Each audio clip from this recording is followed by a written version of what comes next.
Hello and welcome to episode 138 of In PS We Trust, a PlayStation podcast. My name's Davey and joined with me, as always, is the fine one himself, Mr. Philip Hoy. Hi, guys. I've only just made it to this podcast. Fucking hell, mate. We are hanging on for dear life. And Spencer Davis joining us. But it's a pleasure to have you back with us, my mate. And to be honest, mate, we need your youthful vigour today because me and Phil are dying. But first off, how are you doing? I'll tell you what, I'll bring the youthful vigour right now. Oh, he's on a can. Oh, he's on a Thatcher's. Fucking hell. Wow. Third of the day, boys. Wow. Fucking hell. Just had Fucking 2 hell. pints, just been pub. Jesus Lord. Got Jesus number Lord. 3. Audience, if you're tuning in and this is the first ever episode you've listened to in PS We Trust, I just want to apologise off the bat, right? Because me and Phil, we have literally today just come back from a 5-day festival, which held at Donington Park, for those that aren't from the UK, called Download, Heavy Metal Festival, and we drunk to absolute excess, like crazy amounts of drinking. And today's where we face the reality of our past decisions. So whereas here the dog was going strong and we were drinking every single day, you'd wake up feeling awful, but by the time you've, brushed your teeth, you've had a shower, you crack that third tinny, you're back in the game. Whereas today there is no tinnies except for a monster can that I'm having at 9:30 at night to push me through this. And I see that you're on the cups of tea, Phil. Yeah, I've got a cup of tea and my face is bright red like a little tomato because I'm very sunburnt. Even though I wore a lot of suntan lotion, I'm spraying it all day. I wore a big old hat to cover my face, but it still got me. It did, it got us, mate. At least you booked off work this time. Yeah, well, True. yeah. Unfortunately, we didn't book off tomorrow, though, which I think is the day that we probably both need. But Spence, obviously, you didn't come to Download this year. You decided not to, so I had to save some money. And so you're having that fresh pizzazz that we need this episode. I'll bring it, mate. I'll bring it. We need you to hard carry. We do. Yeah, we do. Boys. We do, mate. We do. Audience, what have you got in store for you? Well, today's actually a very different episode. We've never done an episode like this before. Obviously, for you guys listening to this is old news now at this point, but such is the reality of doing a fortnightly podcast, in that we managed to get there right on time for our predictions, but we're having to pick up the after the fact today. So what am I talking about? Of course, Summer Game Fest has been and gone. So we had, in the state of 1 week, we had the Sony State of Play, Summer Game Fest, and we had an Xbox showcase. Now, what we do on those episodes, when we talk about those shows, is we do a little game called a shag, marry, and kill. And the way this works is that you each pick a game that would go into your shag list, so something that you stay with for a little bit of time, but you don't spend the rest of your life with.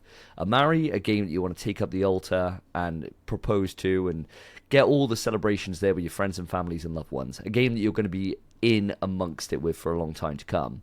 And a kill, something that you do not want to see ever again in your life if you can help it. And that's our way to be able to go through and knuckle down and really just focus the conversation, so we're not talking about it for hours and hours on end. However, because there's been so many conferences, we've increased it up to a double shag, marry, kill. So this is, in a way, a threesome kind of episode, or like a three-way, I guess you could call it. So you're like shagging 2 people, or you're just being a fucking lad. I like you boys a lot, but I don't really fancy a freeway, you man. No. You know what I'm saying? Well, you don't. You're normally the one who throws out that you'd go for it. And now You're you're a sexual deviant, Spence. It's only Yeah. my 3rd can. Yeah, true. Fair enough. We've got enough in our system that at the moment I think I'd probably bat for it. I reckon I'd be like, yeah, all right, this be fun. But it is our case to be able to, we're coming out with double the amount. So if anything, if our normal episode is a 5-star, this should be a 10-star, because you're getting double the amount, right? But it is going to be different, because we're not going to have an opening question. We're also not doing quick news, because the news is the conferences themselves and just details that have come out following those conferences. So there actually is a very light news week if we did try and do quick news. So therefore we haven't. So we're giving you double the juice in this juice of an episode. So let's kick it straight off with what we've been playing. And we're going to do it without even the jingle to kick it off, because we're just going for it, lads. Playing wise, Spence, you've been out of the game for a couple of weeks. You missed last episode. I'm desperate to know what you've been up to in your time. Tell me about it, my dude. All right, mate. We're going quick. We're rushing this one, boys. I Oh, thought mate, I was we're going to dying, have bro. to answer that drowning question. No, oh, actually, yeah. Go on then, quickly then. Yeah, you would be obviously heard interesting. you heard the last episode. Then I'm where literally would you go at on the this? topic now. Yeah. All right, okay. But yeah, I've listened to the last one. I saw the drowning image. Immediately, my girlfriend, mate. She's Oh. come on. Oh, Come on. We thought you'd pick that. To be fair, Yeah, although Davey, you made a good shout with money. But you did say you could buy better friends, but really they'll never be better friends, will they? Because they only want you for your money. Yeah, And I thought, that's disgusting. I'd rather just win on Omaze. So I'm saving my Mrs. Annabelle. She's lovely. She treats me perfect. I love her a lot. So she's who I'm saving. But I agree with you boys with the friend in that water. Who's the friend? yeah. It makes a big Yeah. difference, doesn't it? It makes a big Massive difference, yeah. And I can't believe you boys were just like, I'm saving Lewis. It's all tongue in cheek. It's all tongue in Yeah. cheek. And it's versus our family a lot of the time. So yeah, I'll be honest. Yeah. Sorry, Lewis. Oh, Phil, your answer was so sweet. In the car when I was listening to it, I was probably like, oh, that's well cute. I love that, mate. It made me sick to my fucking mouth, mate. I had a little bit come up, you know. I loved it, mate. Pushed it back down. And to this point, my wife hasn't listened to the last episode, so I'm safe. Oh, I'll message her. I'll tell her, listen. Yeah, yeah. You get a shout out on the last episode, Law. You really need to pay attention to this. Here's the timestamp. Stir that pot, baby. She'll love that. She'll love that. Right, well, bringing it back on. Thank you for your answer, Spence. I really appreciate that. What have you been playing, my dude? So, just because I didn't mention it last time, because I wasn't here, mixtape. I've finished mixtape. I have not got the platinum yet. However, I have one trophy left. And that is just get all the dialogue. That is it. Fab. So it's basically, you got to do another run, basically, don't you? Yeah, but it's a trophy that the reason I haven't done it is because I'm surprised I didn't get it the first time around. Because I really tried to do everything. So now that I know I didn't, I'm a bit like, oh, fuck's sake. You know, but it is mixtape. Fantastic fucking game. Loved it. Can't wait to go back and do it. I might give it a bit of time until I do. But I am keen to get that last trophy because why not? It's one trophy and it's a phenomenal game. I still stand by it being like a 10 out of 10. It's really, really good. Mate, I think it'd be one of those ones that when we get towards right at the end of the year and we're looking back over our catalogue and being like, right, what is our potential Game of the Year nominees? It's one of those ones you could do a little reminder for yourself then, isn't it? You know, you could play it through, it's a couple of hours, and then it'd be like, okay, right, where do I put this then? In comparison to everything else, because this year's fucking looking mental. Yeah, it's gonna be the hardest top 5 we've ever put together, I reckon. But long old way till then. I'm gutted I can't give you the platinum trophy sound for this. I know. Yeah, I saw it. I saw it was on the list, and I was like, oh, we can have a little platinum sound because that's the kind of thing I need to like spruce me up.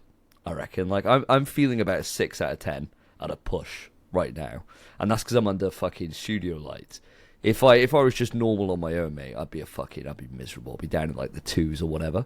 So I was hoping that this, the platinum sound would budge me up a bit, get a little chub on, and maybe that's what I need. That's crazy. He does want that freeway. That's metal, mate. But other than mixtape, the games I've been playing, you guys have been playing. So Okay. I'm happy to move on and talk about it when the time comes. Fair enough. All right. Well, then I'll move over to myself then, because Phil's list is very similar to the rest of us, actually. So I've been playing James Bond 007 First Light. I think I'm about 4 or maybe 5 hours in at this point. Guys, it is absolutely phenomenal. Like, it is so good. I've got a couple of problems with it in terms of its presentation. There's a couple of things where I'm like, oh, okay. There's moments where I'm like, it doesn't look the best, right? Like the production level isn't as high as some other things. But funnily enough, a lot of it comes down to the settings that it gives you from the base. It has a lot of motion blur on, and I don't mind motion blur, but it's outrageous. It's got like a kind of depth of field motion blur, so anything that's not within your straight camera forward is blurred on the edges on the peripheral, and it just ruins the image. I don't know why they did that. I turned those off at like maybe mark 3 hours in maybe, and I turned it off just to see what it was like, and I was like, holy shit, it looks much better. And there was like a drive-in section I did, which was the part they showed from that extended trailer. Remember that one where it's like he's in like a party or whatever, and then he's chasing the car? I did all that section, and that part was noticeably rough. The frame rate wasn't too bad. Frame rate was okay, but it was like the detail in the environment. You could tell it was like really like they'd proper dialed that down to be able to make sure that sequence works. So moments like that really, really stood out to me. But in terms of its actual gameplay and its story, it's phenomenal. It will give you guys the exact injection you need where we haven't had Uncharted for such a long time. You know, it feels like we've been strung out on crack for a long time. We've given it up, and then you finally get that little bit of crack back in the system. You know, and you're like, holy shit, I love this. Oh yeah. You're like, oh fuck, this is great. So it's ticking all the right boxes, and for where I am right now, the story's really building, and you get so much of James Bond's character. It does feel, and this is like, I've been trying to wrestle with how I word this, but I don't think there is a better way. It feels like you're playing a James Bond film. It really does. Like, it just comes through. Obviously, next episode, I'm probably have completed it by then. I can give you my full thoughts. But right now, it's a resounding must play for me this year. It really does feel like they're cooking on gas. Nice, mate. Nice. Do you have anything you want to say about James Bond, Phil? Yeah, sure, and I very much want that crack, Davey. And I think we've already come to some sort of gentleman's agreement over where that copy of James Bond is going next. And it's going to come through my letterbox because I need that Uncharted itch scratched hard. And I'm really glad from your sort of quick overview of the game that it very much gives you that sort of payoff. Because everything I'm seeing online, yeah, it looks like Uncharted, doesn't it? It very much does. So looking forward to that when it comes through my letterbox. But what I want to ask, Davey, obviously you've been only a couple of hours into the game, but are we at a stage of a rating? Because I've been seeing some very high ratings online, and I just want to see if your sort of early impressions of the game sort of mirror what I'm seeing on X. If I had to give it a rating right now, it's a 9. It's a 9 with room to climb, I reckon. Wow, room? Yeah, room to climb. I don't think it's going to get to a 10. But there's a high chance of, like, you know, getting in 9.5 territory, you know? Like, yeah. it depends on what they do with the story and if they land that. But in terms of the gameplay, it's got a lot of legs. And they introduce the different ways to use the gameplay really organically across it as you're, like, doing James Bond's training across the first kind of opening hours. They just make it work really, really well. It's a joy to experience. It really is. Like his kind of like traveling back and forth between Malta, where you're training against the SAS and all that stuff. It just works, man. And yeah, I'm vibing with it a lot. 9 at the moment, though. 9 at the moment. Well, that is very, very strong. How is the acting in the game? Because I think the guy, and the name escapes me because we've done 5 days at a festival and I haven't got the notes in front of me, but he's been coming out and a lot of people are really keen on this actor within the game. Has he done a good job? He has, mate, yeah. He comes across as suave, cocky, in all the right ways, you know? Like, in every single... The first kind of opening scenes, I was thinking, I wonder if they're going to get, like, the kind of... the sexualness of James Bond in there. Like, he's like an alpha male, isn't he? And he's like banging girls all the time, and it's like no effort for him, right? And I was like, are they going to be able to handle this? Because you know what the gaming industry's like. They're very much against that kind of thing. No, first kind of opening scenes, he's banging some bird. And it's just like he's chatting up people all the time, and they're all like just, you know, floozies for him. It comes over really, really well. But it's also got that thing of they're bringing up a lot of his character flaws. Like, in terms of him just listening to his gut, not taking, like, no for an answer, not taking, like, just command. Doesn't really do well with command, right? Like authority, yeah. Yeah, authority, yeah. Like, kind of push against it quite a lot and can be quite abrasive in that way. And there's characters then that just hold him to account for it all the time. And then they back that up with, like, emotional kind of consequence for the actions that he's done, which works really, really well. But you can see... throughout even just the minute part that I've played, you can see that you're going to be James Bond by the end of it. You know, you'll be the full guy will have come to the fruition. But the bare bones are there for you to be able to kind of grip onto and see. And the actor does a fantastic job. Really, really does. All the cast are phenomenal, actually.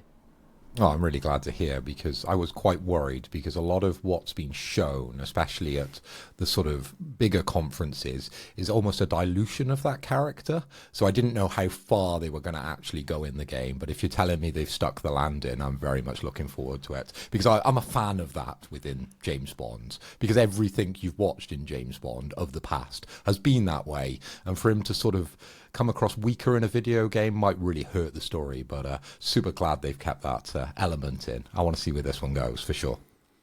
I'll tell you, I can speak to this bit. I bought James Bond yesterday. Ah, there we go. Did you really? How are you getting on? How far through are you? Mate, I was too keen. It's all I've been thinking about for like the last 2 weeks. And then I've still had, from work, I had a gift card, which I used to get Pragmata. And I still had like 20 odd quid, and I thought, you know what, I'll do that. I'll just buy James Bond, sod it. I'm 15 hours in. I bought it yesterday. Fucking hell, 15 hours. You haven't put it down, bro. Mate, I love it, bro. I love it. You know, you said 9 with room to grow, bro. This game's a 10. I love this game, bro. I have not been able to put it down at all. It is Uncharted, but with that bit of espionage. You know what I'm saying? Where it's the same flirty little cocky dickhead that he is, like Nathan Drake, but you're a fucking spy, man. It's so sick. I have not put this game down. I was playing it all day today. I was playing it all day yesterday. I can't stop playing it. I love it. I've got like a mission left, and I'm done. Whoa, fucking hell, mate. Well done, dude. I had no idea. You kept that so under wraps. Obviously, we haven't spoke for, while we've been away at the festival, right? Like, we haven't had internet, so we haven't really spoke at all. But, oh, mate, that's fucking buzzing. So you're going in straight 10 on this, then? But, yeah, sick. I agree with your little, tidbits, like that driving section you mentioned. The texture pop in the back is so visible, and there are parts where it's bad. For me, whenever I play any video game, I turn motion blur off immediately, because I hate motion blur. Always done it. I think it's dog shit. It just makes games look bad. So I always turn it off. So I didn't have any issues with that from the get-go. But I have noticed that texture pop in, some frame drops here or there, but it's more like a stutter that happens like once every 40 minutes, hour. So it's fine, it's negligible. But, mate, this game is so sick. And the story, bro. Bond is so good. I've been like thinking about watching the films again, because I'm so into it right now. I love it, man. Oh, mate, that's fucking great news. Because just for context for you, because obviously you'll get this, I'm at the part where there's an auction that I've got to go to, and so I've just done like these little side quests, like do like a fight, gone to a fighting You're arena. far and shit for like like that. 3 hours then. Am I? And maybe I am further than 3 hours. It feels like 3 hours. Did it in one play session, just couldn't fucking stop. I thought, bro, that's like am I much further? Am I much further than I think I am? You're further than 3 hours, gotta be, because their training section at the start is long. Yeah. I don't know. I haven't booted up the PlayStation today to have, other than playing Goat Sim with Cass earlier, to double check myself. But it feels like You can check on the app; it tells you now. it feels like it's gone like this, like just clicked by for those that aren't getting that on the AI editor. I'll have a little look while if Mr. Hoy's got any questions for Spence, or if you've got any other thoughts for James Bond before we move it on. Well, I just looked up the play time, and to finish the completion of First Light, it's around 20 hours to go. So, Spence, you've still got 5 hours. And if you're feeling it's wrapping up, no? It's definitely wrapping up. The last mission I just did felt like the end. Okay. But it's not the end. And I checked to be fair, I checked my progress on the cards. It says I'm 60% through. Oh, okay. So it says I've got loads to do, but I know there's only like 1 or 2 missions left, and it's about 2 hours 40. Oh, okay. Well, I'm 5 hours in, apparently. 20% game progress. 5 hours is about right, yeah. But yeah, so more than I thought then. But mate, no, I'm glad to hear it, because that's always the worry sometimes, is can it stick the landing or whatever. And from what you're telling me, it's just going to keep on going. So far, mate, God, it's good. It's so good. I cannot put it down. I am obsessed with it. If we weren't doing this tonight, I'd be playing it right now. Oh, there you go, mate. There you go. So Phil, coming through your letterbox very shortly, my dude, for sure. Oh, also, as well, you said it was in the chat, you boys were like, Phil's getting it next, and I thought, fuck me, I'm not going to get to play it for months. So I was like, fuck it, I'll just buy it. Yeah. Wise choice, my friend. Yeah, Yeah, I just had to buy it. Yeah, probably a good idea. So, another couple of games for us to tick off that we've played, and Phil, this is what I'm going to put you on. Pragmata, I see it's on your list, it's on my list as well, so let's hand it over to you. How are you getting on with Pragmata, my dude? Yeah, it is on my list, but I've only had another short period of time to play this. Obviously, we've been away at the festival, which we'll keep mentioning. I've moved the story forward a little bit now. I've just finished the Luma Mines, which is the 4th section of the game, and then we got a big story drop in the experimental pragmatics, and now I'm on to section 6, which is the central port. You probably know this because I think I know where you are within the game. And I got to that area and I got humbled quite quickly. There was an area which very much locked me down, and there was about 3 waves of monsters, with the 3rd monster was connected to the twist, can I say?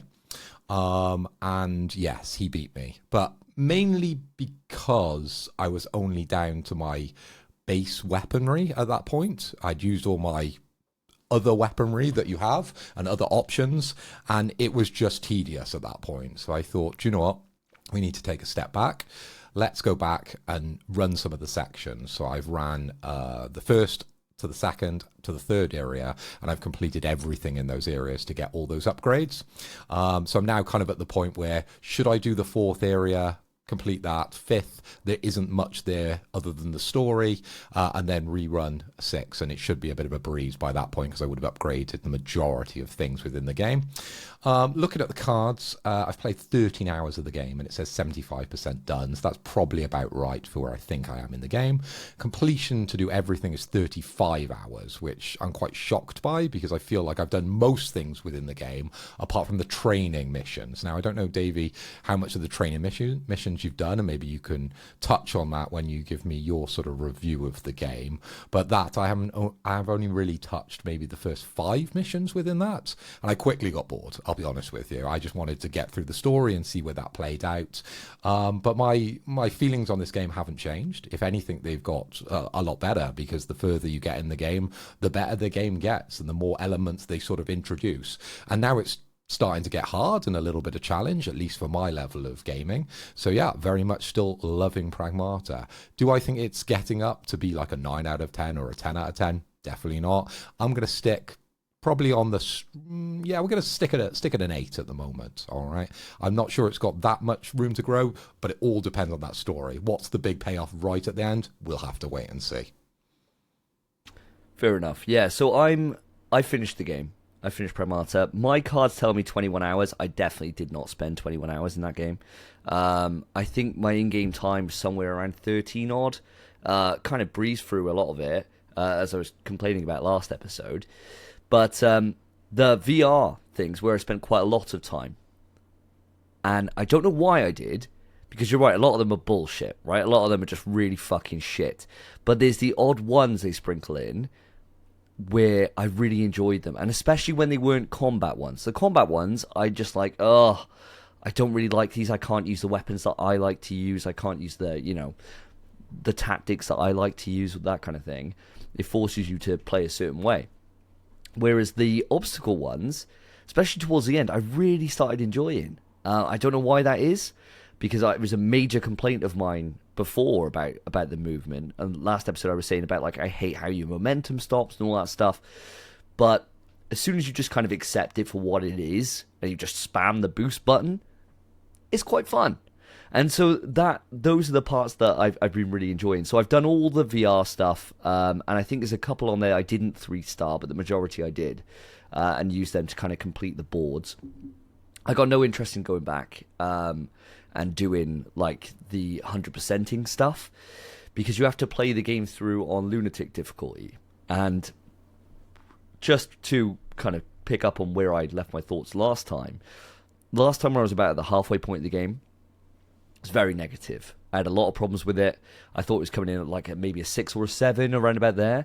Completing it, Phil, I fully agree with what you said. The game gets better the more you play it. It really does. The more options open up to you, you can kind of tailor it to how you want to play. It comes alive. And I'm walking away from this on a solid 8 out of 10. Solid 8 out of 10. I've really done a complete 180 from where I was, and really enjoyed it. And the ending pays off. The ending's really fucking cool. I won't go into any more detail than that. Story-wise, it's fine, right? Like, it doesn't do anything great. It really doesn't. It's this daddy-daughter relationship that did work for me at the end. It did work for me at the end. I was like, okay, I like this. I like this a lot. This is really cute. It's nice. It's like, it is nice. But yeah, it didn't do anything to like really push it up there to like a 9 or a 10. But for a solid 8 out of 10, you can have a good like 13 to 15 hours with this game, bounce, and you've had a lovely experience. And that's where I'm coming down on it. I think the ending where you get a little bit more challenge with different enemies, you have to really use your stuff. And it's one of those things of, every time I had the option to go down to the shelter, I'd just fucking do it. Just go back to the shelter, just reload on all my shit, and then you could just rain hell on stuff. And I built it. There's a mod that I found right towards the end, which really played into how I wanted to play the game, which meant that I have 50% less health, but I do 20% more damage. So it's like, okay, here we go. Now I can actually make it so it's pushing me a little bit, and I got to really think about stuff. And so I built everything around heat and about how I can overheat things, and just had it so I was just burning from one thing to the other, just, you know, using the machine gun, running up the heat bar, making them go down, getting that kill, that like static animation where you go up and just fucking shoot them in the face. That, then I'd have it so it does 30% damage to other people. So it would just start chaining then, this kind of like heat wave. And I really enjoyed that kind of style. So I think you've got a nice bit left to go, Phil. And the reason why it's saying that you've got much more to do is that after you complete it, and it's in the spoiler, you get another mode that unlocks then for your completed save file, which is called like final transmission or another transmission, something like that. And you can then go back through those areas that you've already gone through, and there's things to do. And so you got that to do before then you then take it into Lunatic Run for the play. So you do have extra content that you can do after the fact, which is really nice. I mean, Capcom are always good with that, chucking those little nuggets in for those that want to do it. But for me, I was happy just to walk away at the end, having a nice experience. Great to hear. So I've got a little bit more to do with this, maybe 2 or 3 hours left to finish this game, and then straight into James Bond. Happy times had by all. But do we think, we've had such a build-up with Pragmata over how many years now, Spence? Have you been predicting this is going to be at shows, and now it's here? You don't seem too bothered on it, but maybe you'll surprise me in a second. I don't know. We've had a lot of build-up with it. Now, do we feel, Davey, and I'll come to you first, and Spence, feel free to comment as well. Do we feel like Capcom have done well with what they could do with Pragmata? Do we feel it's worth that time that we've waited? Now, do you think also they're going to carry this on? Are we going to see a Pragmata 2, or is this just going to be a one and done with this IP? It's a difficult one, right? Because the trailers had a lot of mystique and a lot of mystery with it, and I don't really think that paid off. It plays quite safe generally, other than the hacking, right? The hacking's a newish thing, but really it kind of just gets in the way, really, a lot of the times. But it is there as that. And the game on its first kind of showings and stuff could have gone anywhere. I never would have predicted it to be a daddy-daughter thing, from the first trailers, which is Spaceman on the Moon or whatever. Like, it was nuts, wasn't it? Whereas what we actually had was kind of safe in a lot of ways. But the thing that I do take from it is that, Capcom are one of those storied kind of publishers and developers where they stick with the same franchises all the time. It might be a Devil May Cry one year, then we can say it here, thank God, then a Resident Evil, and then it might be, whatever it is, right? On Emusha now coming back. Monster Lost Hunter, blah, blah, Planets, blah. right? Oh, Lost Planet, yeah, of course. Yeah, of course. There's lots of IPs they haven't brought back. Dino Crisis. Yeah, true. There's some for good reason why they shouldn't bring back, to be fair, like Dino Crisis. But I think if they had another crack at it, they could fucking nail it on this. I think there's enough improvements here that a number 2 would go fucking silly hard. The one thing that gives a lot of confidence is the stuff that's come out in investor conversations where they said that it was a very small team that were put on Pragmata and they were able to develop it, and that's why it took such a long time, is they only had, I think it was something like 30 or 40 developers who made this game, and that team could just go off and do it again because it cost fuck all to make, and they've had really, really good return from it. So I think there's quite a high potential chance that we will see a number 2 or a spin-off of this kind of IP where they still use the same kind of like hacking and shooting gameplay mechanics in whatever original story that's going to tell. I think they can do it, and I wouldn't be too surprised to see it in a few more years' time. Spence, do you have anything to add? I will say, I have played a bit more Pragmata, and I've earned fuck all. I've played.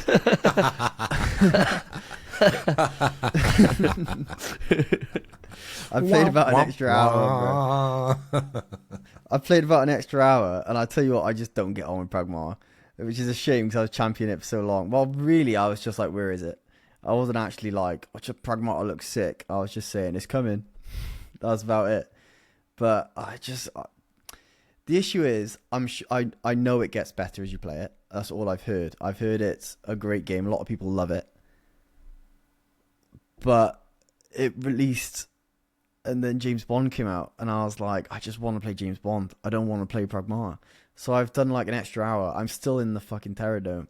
I'm still, saving that number that's down there. I can't be arsed. I don't want to play it. There's other games I want to play. But I do think we are seeing Pragmata too.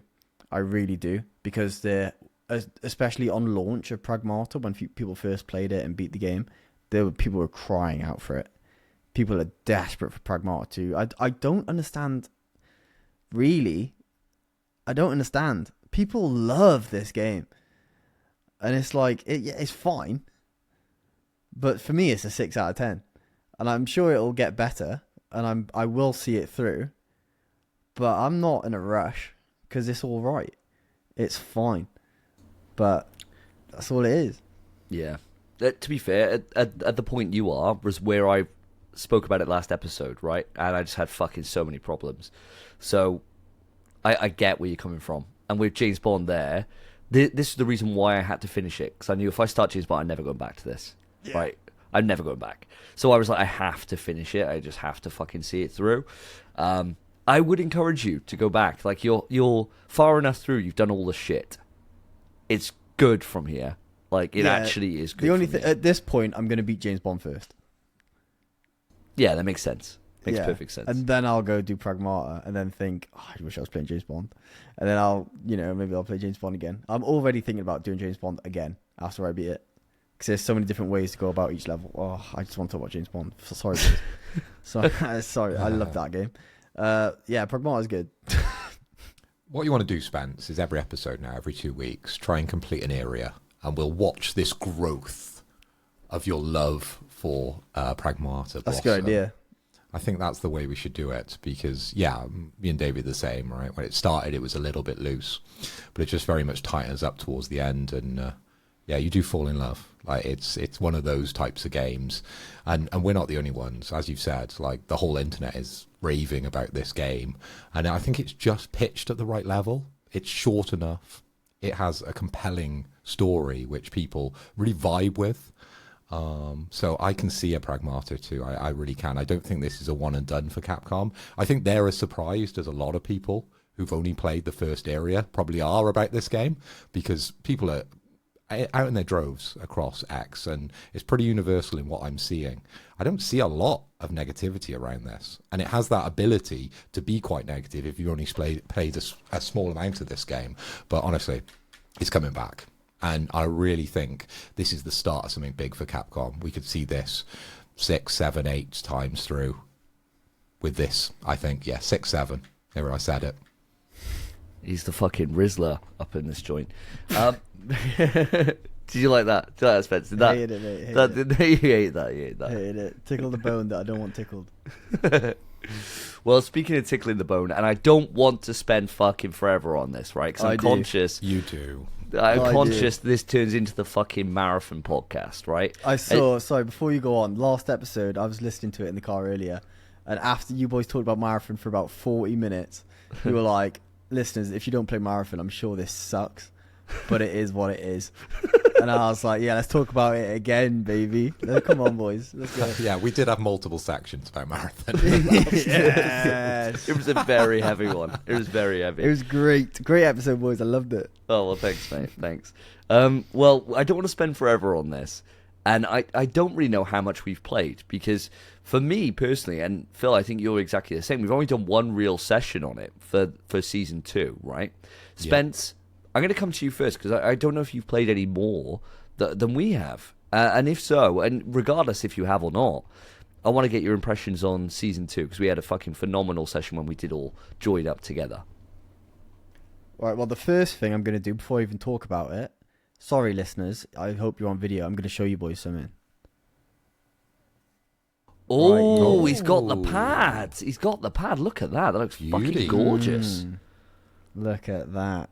Oh, that's lovely, mate. That looks it's a bit out lush. of focus, but yeah, it is creme de la creme. I've not pushed a button on it yet, and I'm not going to. It's going back in the box now. I've just taken it out the box to show you. I am not. It's living in that box till one of my pad breaks. It is nice, mate. If we're showing off controllers, you carry on. I've got something to bring to the show. Oh, Okay. shit, you crack on, blood. But I played a brief bit more. Only one session. I played on my own. I didn't go Diamarsh Night because we said we wouldn't. So I've not done that. But I did play it on what day was it? It was either Friday or Saturday. So Cryo was available. Right. So I thought, you know what have I got to lose? I did a few contract runs. Those were all well and good. And then I thought, sod it, I'm going into Cryo. Turns out, the Cryo sponsored kits don't work this season. There's a bug. So they changed the Cryo sponsored kits. They don't cost a value. Oh, wow. So you put it on, and it doesn't meet the limit to go into Cryo. Oh, no way. No So way. you can, and you can't take it into Perimeter or Diamarsh either, or Outpost. So the Cryo sponsored kit, currently, you may as well redeem it and put it in your vault for when it's fixed. Right. It's useless. You That's cannot wild. use it. They apparently, everything I've seen online about Marathon Season 2, they fucked up. There's been loads of bugs, loads of issues. Everyone's kicking off about it. It's been a poor Season 2 launch. But for me, I've had a great time. Other than that Season 2 thing. So, I did like one extra session one day. I maybe like 3 hours. I did a few cryo runs. I've got my first yellow weapon, legendary weapon. I've got a yellow Ares, I think. Oh, nice. The modifier on that is every charge shot you shoot shoots twice. Oh, fucking hell. So it just downs people immediately. Downs in one shot, mate, yeah. I got purples out the wazoo. I got, my vault's looking good. It's only worth about 60k, but I've got some good stuff in there. Yeah, I'm doing well. I'm doing very well. This is the thing I've seen the community raging about, is that, and they've made changes, haven't they? So originally they had like a certain area on Diamarsh Night or whatever that you could just get like golds out the fucking wazoo and loads of purples and shit like that. And they've since then patched it and toned it down to make things a little bit like harder to get, or the drop rates aren't as crazy as they were. And it's just people complaining, being like, well, all the fucking streamers and all the people that know life it are absolutely stacked with their vaults, and the rest of us peasants who maybe only get to play a couple times a week just are fucked now that it's just harder, and like the cradle's harder to level up and things like that, right? Where they've tuned it because people were just maxing their shit out in like the first couple of days. But there's people that will just know life it, right? Like, we were playing with a couple of guys at the end of last season that were like level 700 odd or whatever, right? Like, fucking absolute no-lifers. It does seem a bit grim that they tone that shit down, that we can't get it. But at the same time, we'll just pick it off their dead bodies, right? It's not the end of the world. Yeah, it's fine. Let's just kill him. Smoke him. Just fucking kill him, dude. Yeah, Kill fuck him. Yeah. No, season two's there's been a lot of issues with season two. I think it's fine. I know pretty much every TikTok I was seeing during launch season two, everyone was saying the best way to play is sponsored kit, Dire Marsh Knight, because you go in with literally nothing and you leave with golds every time. If you do that, you remember what we tried doing on our one game of Dire Marsh Knight where you go into that room? Yeah. That's it. That is the whole objective. It's the pinwheel of Dire Marsh Knight. And Right. you get some great loot. I haven't played it again since. I won't play it since. Not without you boys. Didn't want to do that. But I did see one or two TikToks, and it is just... It was like cryo level loot. It was crazy. So I don't, it's fair enough people complain about that because it is bad. But it's also pretty cool. It's also quite nice. You know what I mean? Yeah. I mean, I wouldn't, I'd take the loot. You know what I'm saying? Yeah, it's not a problem, mate. We just kill them. We just fucking smoke them up. Yeah. But so, give me your thoughts then, because I don't want to spend forever on this. I do want to come to Phil as well. Give me your thoughts on cryo. Cryo. We've spoken about cryo enough. Give me your thoughts on Dire Marsh Knight, mate. And The issue is season 2. we've only had that one game on Dire Marsh Knight. That's the issue. But I loved it. I did love it. Actually, tell a lie, I did a rook run on Dire Marsh Knight because I had my portal over my partner Annabelle's house, and I thought I wanted to show her the Dire Marsh Knight. I don't know how you were playing that on the portal, mate. It's a nightmare. It's hard, isn't it? It's hard work. It's hard, bro. Hard. Especially on that little screen. You can't see, bro. You just can't see at night time. I couldn't see shit. I got smoked. I ran into runners twice and just got popped. It was awful time. I stopped playing it. But thankfully for that free week, I was able to play actually streamed. Oh, nice. Very helpful. That's gone now. But that was good. Dire Marsh Knight, I think it's really cool. It's a great addition. Weird choice with the loot, like you say, where the loot was really good, because normal Dire Marsh, it's the same fucking map, but the loot is way worse. Granted, there's more activities and stuff to do to get good loot, but I think Dire Marsh Knight is a really cool addition in terms of suspense and fear. You have to play Dire Marsh Knight so differently from any other map because you don't actually know if anyone's nearby. People rat in this game anyway, and Dire Marsh Knight has just accentuated that because you're just invisible. If you put on one of those dark skins, keep your torch off and sit in the corner, I ain't seeing you. And then I'm dead. Terrifying. But that's what I want. So it's fine. Totally agree, mate. Phil, what are your thoughts, mate?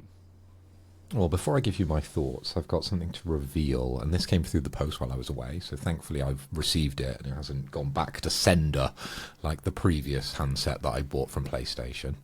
This was not from PlayStation, but it is a brand new handset, so it's the new Steam controller. I have this. I did buy one, yes. I was able to get my hands on one. They did release them, and they sold out instantly, and then I put my name on the waiting list. And I was honoured when it came through to be able to order one. So, yeah, I haven't tried it yet. But, yeah, it looks like an absolute beast. There it is. So, full review will be coming in a couple of weeks when I play a little bit of this on my PC. Unfortunately, not PlayStation games, but you never know. Potentially download Marathon on Steam and get the handset involved. We'll see where that one takes me. But, yeah, very excited to play that one. But any thoughts on it, guys? It is ugly, isn't it? It's fucking horrific, mate, yeah. I like the idea of it, the two touchpads for a little trackpad. I think it's a good idea, and I bet it's surprisingly more comfortable than it looks. But it is horrific. It looks fucking dog ass. I remember when everyone was raving about it, it was like, is everyone fucking blind? Am I just like the guy like shouting at clouds, like that old fucking meme? Because I was like, what is everyone seeing in this? Because it just looks fucking awful. It looks like a old fucking Xbox Duke controller, like one of those back in the day. That is what it looks like, yeah. But or you remember you could get the remember like an old pad, you could get the keyboard attachment on the bottom. Yes, yeah, it's yeah. Like it has that built in, mate. What people were seeing was that it was made by Valve. That was it. It's mental, mate. People but Valve's arse. As you say, maybe in the hands it's different, right? And you'll have to let us know, and I'll go on your word for it, because I ain't buying it. No fucking way. But I'm happy for you, mate. I'm happy that you managed to get one, and please let me know. And who knows, when I come over and I'm drunk I'm spilling beer all over your house, I'll pick it up then, and have a feel and see if I'll be keen for a feel when I'm over. Really keen, actually. I'll be it'd really be like keen. it'd be like when we first touched the DualSense Edge. Oh. When we felt like that, and we were like, "Oh wow, this is lovely. This feels really nice and premium." Whatever. Could be one of those things you fall in love at first touch. You know. I'm very careful giving you handsets when you're drunk, though, Davey, because if you lose a game, I've had handsets thrown against the wall. Yeah. I had a couple of GameCube handsets which I was very fond with, and I remember you getting frustrated as hell back in the day, and you threw it against the wall. Were you a thrower? I never have been before. He did it at my house. this is not the- his own controller, my controller. Yeah, not one of mine. Mine's fine. That's so scummy, mate. I've never seen you throw a pad. No, never. I don't even get salty these days. But we're talking so inebriated on vodka and getting 3v1 in a game of Smash, right? Like, Yeah, it's mate, just. yeah. I had that night with you and Martin, and when I freaking was like, "Boy, stop teaming up on me," you were like, "Oh, stop crying, mate. So you can shut the fuck up, bro." Yeah, exactly, mate. So it's the same thing. But imagine the banter that I would have got back then from like Phil, John, Jody, everyone else. It would have been insufferable, dude. So Pad's getting smashed, dude. It's just happening. Pad's getting smashed. I'm surprised though, Phil, not to totally derail this, but I am. I'm surprised you haven't mentioned about what you've been bragging about all fucking weekend when we've been at Download. I'm surprised that's not on the fucking list. Do you want to tell the audience what you managed to do so well? You'll like this, Spence. Well, I was going to come on to that as well, but just touching on the Steam controller, it is absolute superb build quality, guys. When you do get your hands on it, you will enjoy it. And beauty is very much in the beholder, because it's going to be form over the kind of style of the handset. I think it's going to be very functional when you get into it, and it'll be very, very useful with those extra areas to touch and feel. And we've all touched up a few mingers in our time, and boys, when you're next round drunk, you can touch up this minger. There you go, mate. Meaning Yeah. the handset. Meaning the handset. Yeah, yeah. Thank you. yeah, Thank you for the clarification. But yes, what you are alluding to is my triumphant return to fighting games. Because Spence, at Download, and this is a new edition for this year, I've never seen it before, and maybe it has been there before and we've been too drunk and we've not seen it, but they had an arcade at Download. What? Is it called Four Quarters? Arcade? Yeah, 4 quarters. And Yeah. when you go to the bar, you buy quarters.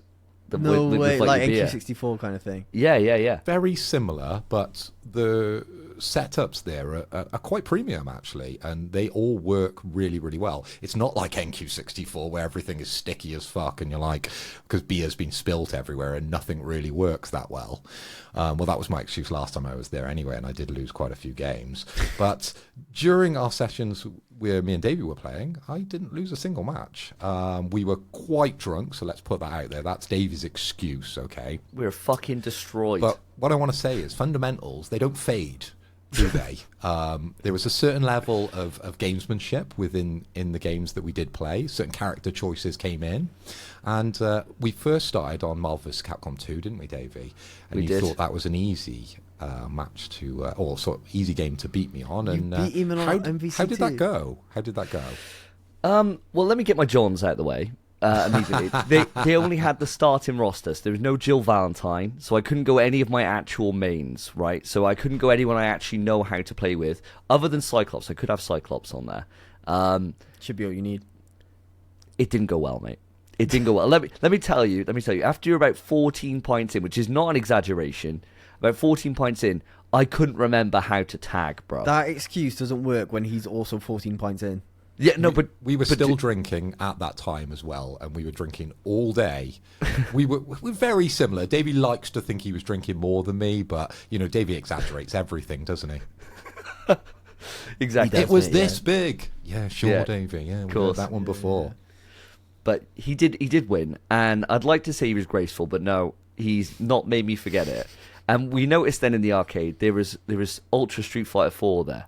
Oh, fuck. Yeah, Ultra Street Fighter 4, and he was like, I was like, right, let's go then. Sit down, get Blanca out, I'll get Ryu out. It's gonna be a fucking wash, right? And he's like, no, let's go random. Have a true guess. man goes random because Have it's a- the knowledge of the game, isn't it? Especially when you're drunk, Fuck off, to be able to mate. pull that out and go randoms and Guess- and beat me. Guess who he gets for random? In Ultra 4. Yeah, have a what, guess. Akuma? Or He gets- Seth? He gets fucking Blanca. Of course, he gets his You got fucking main. He gets Blanca, and as soon as he gets one win, he's then stuck on that character, so he can't come off. So I'm Of playing just course. fucking random every time, and it's like, and Spence, it went last fucking hit game 3, bro. Last hit, and he beat me, and the pop off was like fucking bigger than fucking what Linkin Park had on the last day. It was nuts. I was worn out after those matches, and I exerted a lot of energy when I finally overcome my biggest foe, I would say, when it comes to fighting games. But you had a pretty bad draw, didn't you, in the randoms?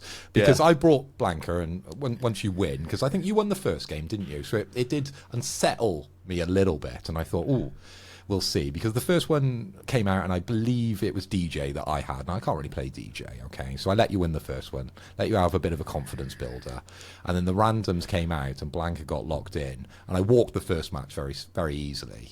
But the second match, yes, it was a lot closer, but you did get a Shoto, didn't you? And which character did you get? I had Dan. Dan. I had fucking Dan. I knew it'd be Dan. You got the worst character in the game, and I got my main. So annoying. It couldn't have gone better, Spence. So, And you popped off after that. oh yeah, of course. That's Wouldn't you? crazy. Mate, it was... Davey didn't beat me on a single game during download, so Nope. I just walked away after that, and took the W. Yeah, and he only mentioned it literally from the moment we woke up every single day until shit? we ended. Which, yeah, to be fair, and like I said at the time, even though it did annoy me when you were like, "Well, the best man won," I was like, "Oh, I gotta fucking take that. I gotta Yes, take that. Phil. I gotta Yes, take that." mate.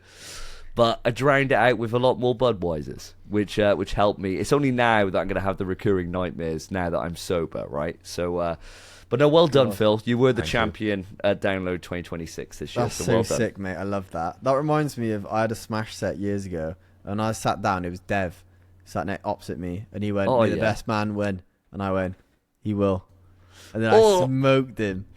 See, Joseph Thomas would have loved it this year to just chuck his name out there because they had Melee set up there.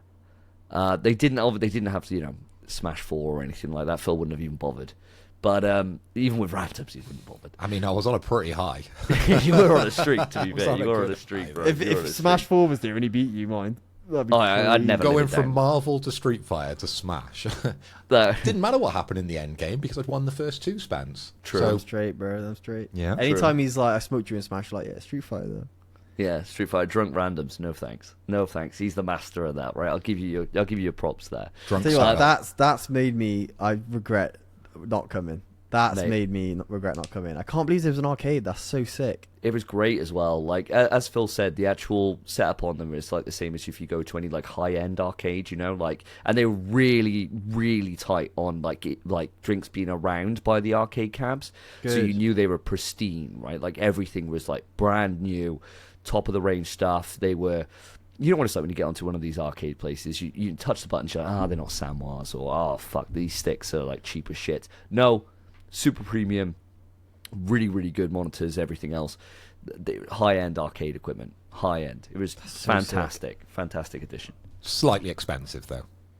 Yeah, it I was. bet. Yeah. I bet. Everything Yeah, else. it's a Yeah, festival, yeah. Yeah. We had the festival tax on top of that. So, but we paid up. Yeah. And, yeah. Well done, I mate. took the W. Bring it Anyway, back, we then. won't mention that again. yeah. Leave that in the past, much like we will to Marathon after this conversation. So, Phil, Season 2 Marathon thoughts? Well, I haven't really got a lot to add because we only had one play session, and the only real thing I want to touch on is what Spencer has already sort of alluded to is the Dire Marsh Night level that we played, and that was kind of the end of our play session. I don't know why it didn't continue, but going through that level, it was everything that I wanted it to be and more. It was so mysterious, and as Spence said, the suspense really built when you were going through that level, and the fear really actually set into us. And you could see by our play styles, we were just unsure what to do. We know the map. We've played countless hours on that map, but having the lights off just sends chills through you. As soon as you hear gunfire, we were all like, into the bushes. And there's more places to hide now. It's night. So previous times, if we were playing that in the day version, if someone was firing at you, running into the bushes probably isn't going to give you a lot of cover, okay? But in the night, you're invisible as soon as you go into those bushes, which is, it feels powerful as hell, doesn't it? But then you've got to think the guys that you're against, they've also got that ability to hide in the shadows. And when we were skulking around buildings, it just felt like the next level of this game. So I'm very much looking forward to future play sessions. There's still I really wanted to touch on is I was just so wowed by that slight change. And it's a very simple change, isn't it? They've just turned off the lights. It feels simple anyway, as a game dev, that they've just turned off the lights in it. But what they have done is given you a light within the game, which me and Spencer quickly found out how to turn on and off. Davey was like, how do I turn my light off? How do I turn it on? Just a little bit worried. And then you've got the kind of grenades that you can throw as well to sort of light up areas. But they've done a spectacular job, and it looks even more beautiful than any other level at Marathon. I'm actually besotted by some of the screenshots I'm seeing over X. It just looks so beautiful, man. I'm really, really enjoying it. And as I said, can't wait for the next play session, which unfortunately for me is going to be a while because I'm still busy for the rest of this week. But next week, I'll be on, boys. We'll play James Bond, mate. We're good. So that's fine. We can hang fire for a moment.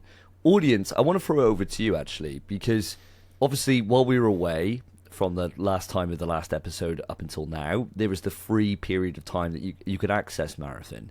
I'd love to hear from somebody who tried that free period and did the game impress you enough to actually go in and commit to it, or did you decide that no, you've seen it, you get an idea for it, but it's not for you? I'd love to know, because obviously we're very much just an echo chamber here in terms of Marathon love, but I would love to be able to hear some of that from you, audience, and know your experience. So make sure to go onto the Discord, hit us up on the Spotify comments, hit us up on YouTube comments. Let us know what you think about it, because it really will help widen my perception of did the start of this season land or not for people that weren't actually involved with it already. But with that, we're going to move the show on straight into our topic. So let's do it.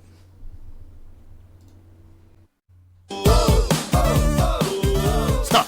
Topic time! And here we are with the topic, and today's topic is an absolute juicer, or a double juicer, because it is a double shag, marry, kill while we talk through the different gaming conferences. So the way we're going to do this, obviously for those that have been completely in the loop, or completely out of the loop, or you just have a very selective memory, or a very hard lot of memory loss from overdrinking, there was a number of conferences that were shown. There was PlayStation State of Play, Summer Game Fest, and an Xbox Showcase, amongst many others. There was Nintendo, there was fucking everyone. The ones we're going to focus the majority of our conversation on today is going to be Summer Game Fest and the State of Play.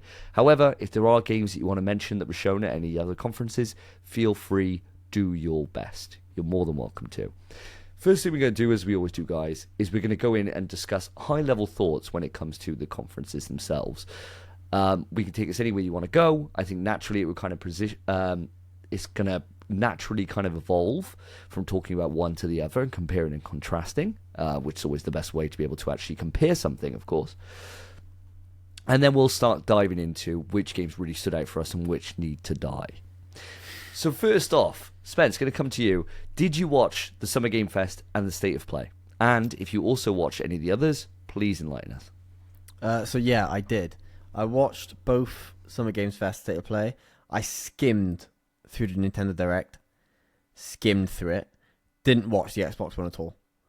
Because, fuck them mans. You know what I'm saying? Fair. We're known for not being too tribalistic on this show, but yes, you're right. Fuck those mans. Nah, fuck them. What about yourself, Mr. Hoy? Yes, I did watch the State of Play. I didn't watch it live because me and Spence were actually at a gig. So unfortunately, I wasn't able to take my phone out of my pocket and watch it. Spencer told me off for even hinting that I was going to try and check out what was going on at the State of Play. But I very much caught up on that as soon as I got back because I could not wait. Yeah. First thing I said to him, I saw him at the gig and I went, mate, you'd love to be at home watching State of Play right now, wouldn't you? And he was like, oh, yeah. It was a good gig, though. It was a great gig, yeah. Again, to reference the community member that keeps coming up a lot, a very close friend of all of ours, Joseph Thomas. He put on a great gig, so we had a great time. But yeah, I much would have rathered watched that show live, but the gig was good as well. Summer Games Fest, Davey, we watched this together. not together in person, but together on Discord. We had a community member, or maybe two, come Yeah, a into the couple. channel to say hello and share some of their thoughts, which was interesting as well, because we just had an open channel in Discord. Anyone was sort of welcome to drop in and sort of let us know how they were feeling. And yeah, we spent the night together enjoying Summer Games Fest, and that was great as well. So both those conferences I watched. The others, yeah, go fuck themselves. Fair enough. Fair enough. Fucking hell. Well, like you guys said, I didn't go to the gig. I had childcare responsibilities, so I was able to watch the State of Play live as it was happening, be there in the room when it happened. Fucking hell. Can't wait to talk about that with you boys. Summer Game Fest, as you said, Phil, we watched it together. I have watched since the Xbox conference, watched the entire thing, and I skimmed Nintendo Direct, much like you did, Spence, especially where some of the bigger announcements were kind of shared in our chat, and I was like, fuck, okay, I gotta go watch this now then. So I kind of did that. So in terms of high-level thoughts here, State of Play, Summer Game Fest, let's focus on those two, especially the ones we've all seen. I want to know what your thoughts were across both, how they compare, which one was your kind of favourite. We'll go from there. Spence, going to start with you. All right. So, State of Play, Summer Games Fest, they were two very, very different conferences. Very different. Summer Games Fest was all right. State of Play, I thought flowed like a nice, beautiful little stream of water. It flowed like I had a fucking soda stream and I wasn't stopping pushing that shit. You know what I'm saying? Yeah. State of Play was fantastic. I loved State of Play. Flowed really well. Presented really well. Good mix of games. I do have kills from there, obviously, but it was a great presentation. Loved it. Summer Games Fest started good. And then the issue is I'd watched all of it before you boys told me don't bother. Which is a damn It's a shame. little bit of foreshadowing there on our impressions of the show. A little bit. I'm giving it away a bit. But not unfortunately, it was fine. I'd watched all of it. I did skip, just press the fast forward button whenever it wasn't on a trailer because I couldn't be fucked. So I did, because now Summer Games Fest, it used to be, a small stage and focus on the trailers. Now it's basically the Game Awards. And I can't be arsed, man. You already do the Game Awards every year, Jeff. Fucking get off the stage. Who cares? Show me the fucking games, man. So I skimmed the shit through it, skipped everything except the trailers. And even then, I probably should have skipped the trailers, I'll be honest. Summer Games Fest paled in comparison to State of Play, in my opinion. But State of Play was great. What about yourself, Mr. Hoy? This is very difficult because Spencer's already gone with the foreshadowing, so he's already kind of given away the punchline that we didn't really enjoy Summer Games Fest. And I say we just didn't really enjoy the pacing of the Summer Games Fest because it started like fucking hell, like a hit to the face, man. It was a shock what happened at the start of the Summer Games Fest, and it took both of us. Yeah, we didn't see that one coming. We both got smacked and downed by that first game, and then there was about 3 or 4 games after that which we were very interested in, and then it just died off. Now, Jeff, he does a job. He stands up on stage. He has, his female co-host comes on and introduces a few bits and pieces. It's nice. But as Spencer said, we're really there to see the games. And ultimately, the ending to the Summer Games Fest, and it hit for a lot of people. It didn't hit for myself. I'm sure, Davey, you are very different, probably, for the last game that came out of Summer Games Fest. For me, it wasn't worth sticking around for. So I really wish I'd just kind of seen the start of the Summer Games Fest, or maybe I'd been at a gig and just watched the start on my phone and then enjoyed the gig and then didn't bother with the rest of the show. But I'm a little bit gutted that I wasn't able to see the State of Play and enjoy it with you boys in person or on Discord, because the State of Play was incredible. I really, really enjoyed the State of Play. There is quite a few games. There is 1 or 2 questionable ones in there, and we have spoke about this in chat and we've been in person, but outside that it's just banger after banger after banger. It's definitely the Banger Bros over on the State of Play compared to the Summer Games Fest, which was full of just average games, which I can't even remember half of them. Apart from the first maybe 4 or 5 games that Jeff introduced, there was a lot of just nonsense that I'm just not interested in. But that'll be really easy when we come around to our kills. So, yeah, very much a fan of State of Play. The start of Summer Games Fest was great. That's where I'll leave it. Fair. Yeah, I completely agree with both you boys. I think the Summer Game Fest starting there, it was fine. Right, it was fine. But I finished it and I said to Karen, who watched it with us, and I was like, Kat, I'm so sorry you sat through this. Like, there was just, especially from the start, you know, getting what we had, and we'll obviously that would come up, I'm sure, in our list. But getting that and getting like that kind of shock out the way, and then as you quite rightly said, Phil, like those first like 4 or 5 trailers just fucking on fire. Like, oh my god, this could be a Jenny show, an absolute Jenny show. And I gotta agree, man, the ending didn't work for me either. Like, did not work for me. Really didn't. Obviously, it's not the game's fault. It's the previous game that's made me like this, has turned me into what I am. But it seems like as if we're very much in the minority of this opinion, looking at the absolute fanfare that I saw for Jeff, where people were like, apologise for everything, Jeff. Like, you pulled it out of the bag. And I was thinking, I don't think he has. I think it's just the same level of everything else, but just the end game spoke to you, right? Like, that's what I think it is naturally. And so you get that kind of... The problem with Jeff's events are it's just a shit sandwich. Because you get, like... But it's like the opposite of a shit sandwich. The bread is the best bit. Yeah, exactly right. Yeah. He's got those brioche buns going on. Maybe even like a brioche on the top, a sourdough on the bottom. Yeah, exactly right. Like normally you get some highlights there on either side of it, but just so much fucking fodder in the middle, and there was just so much. But I look over the list of what was announced at Summer Game Fest, and I'm like, fucking hell, there's some great games here. Like, there's some absolute highlights. Unfortunately, there's just so much extra shit that doesn't need to be there, and it just felt that way. It felt very padded to me, and I felt like it's obvious that they get paid to have these games there, so it's in his interest to have a longer show, where then you can get more games shown, because that's how they fund it, right? But it does nothing for the pacing and nothing for the kind of highlights. And for me, State of Play was just wall to wall. Like, I really struggled. There's a couple of things I've got on the kill list, but they pale in comparison to what I could pick from Summer Game Fest to me. Like, and they just don't speak to my taste rather than them being shit. Whereas there were games that were in Summer Game Fest, I was like, this looks fucking garbage. Or why the fuck are they even bringing this here? There's nothing to fucking show. So, overall, we're going to go for ratings on these two shows. And I'm going to kick it off. State of Play for me was a solid 10. A solid 10. I thought it was absolutely phenomenal.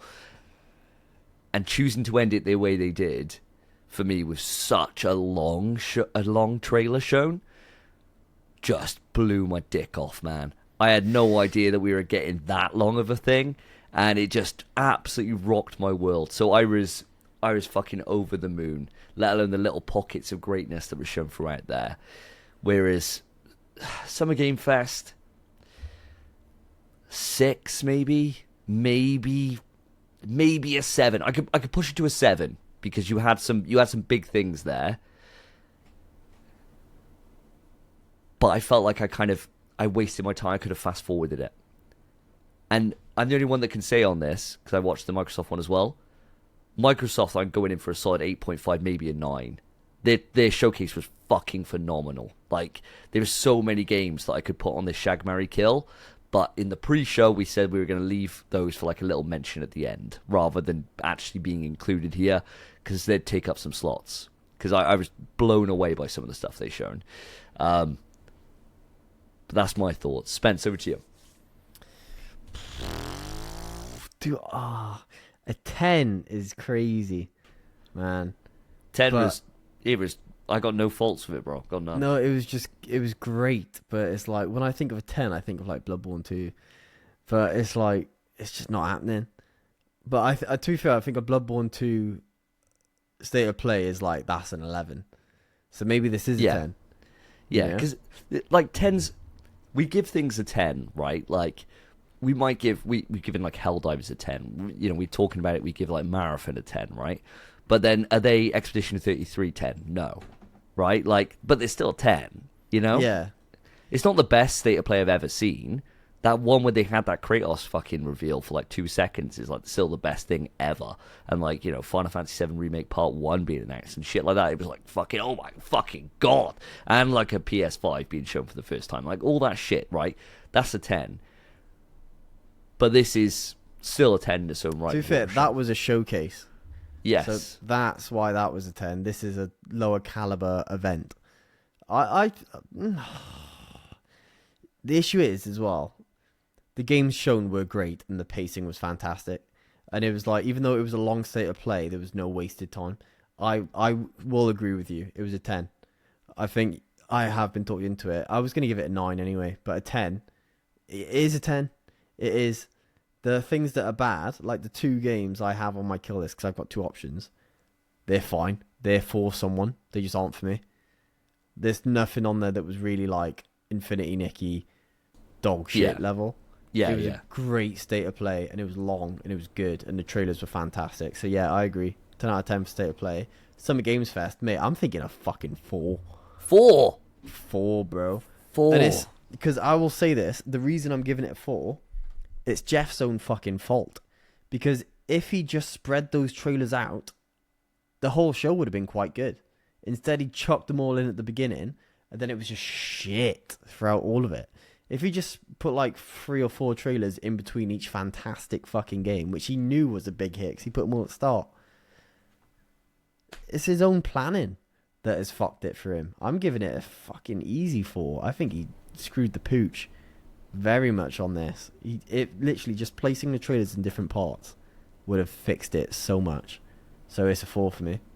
Yeah, you're probably right, you know. You probably are right. Maybe that is the thing. The problem with it is that kind of pacing and, they were great and how you games, separate them in. There was some good shit there. There was. Phil, what are your thoughts, bro? I'm going to have to disagree slightly on the 10, just purely because with the state of play, I don't think, for games that speak to me, there was anything that really gave me the goosebumps. Now, Jeff had goosebumps. There was 2 games, actually, that gave me goosebumps during Jeff's show.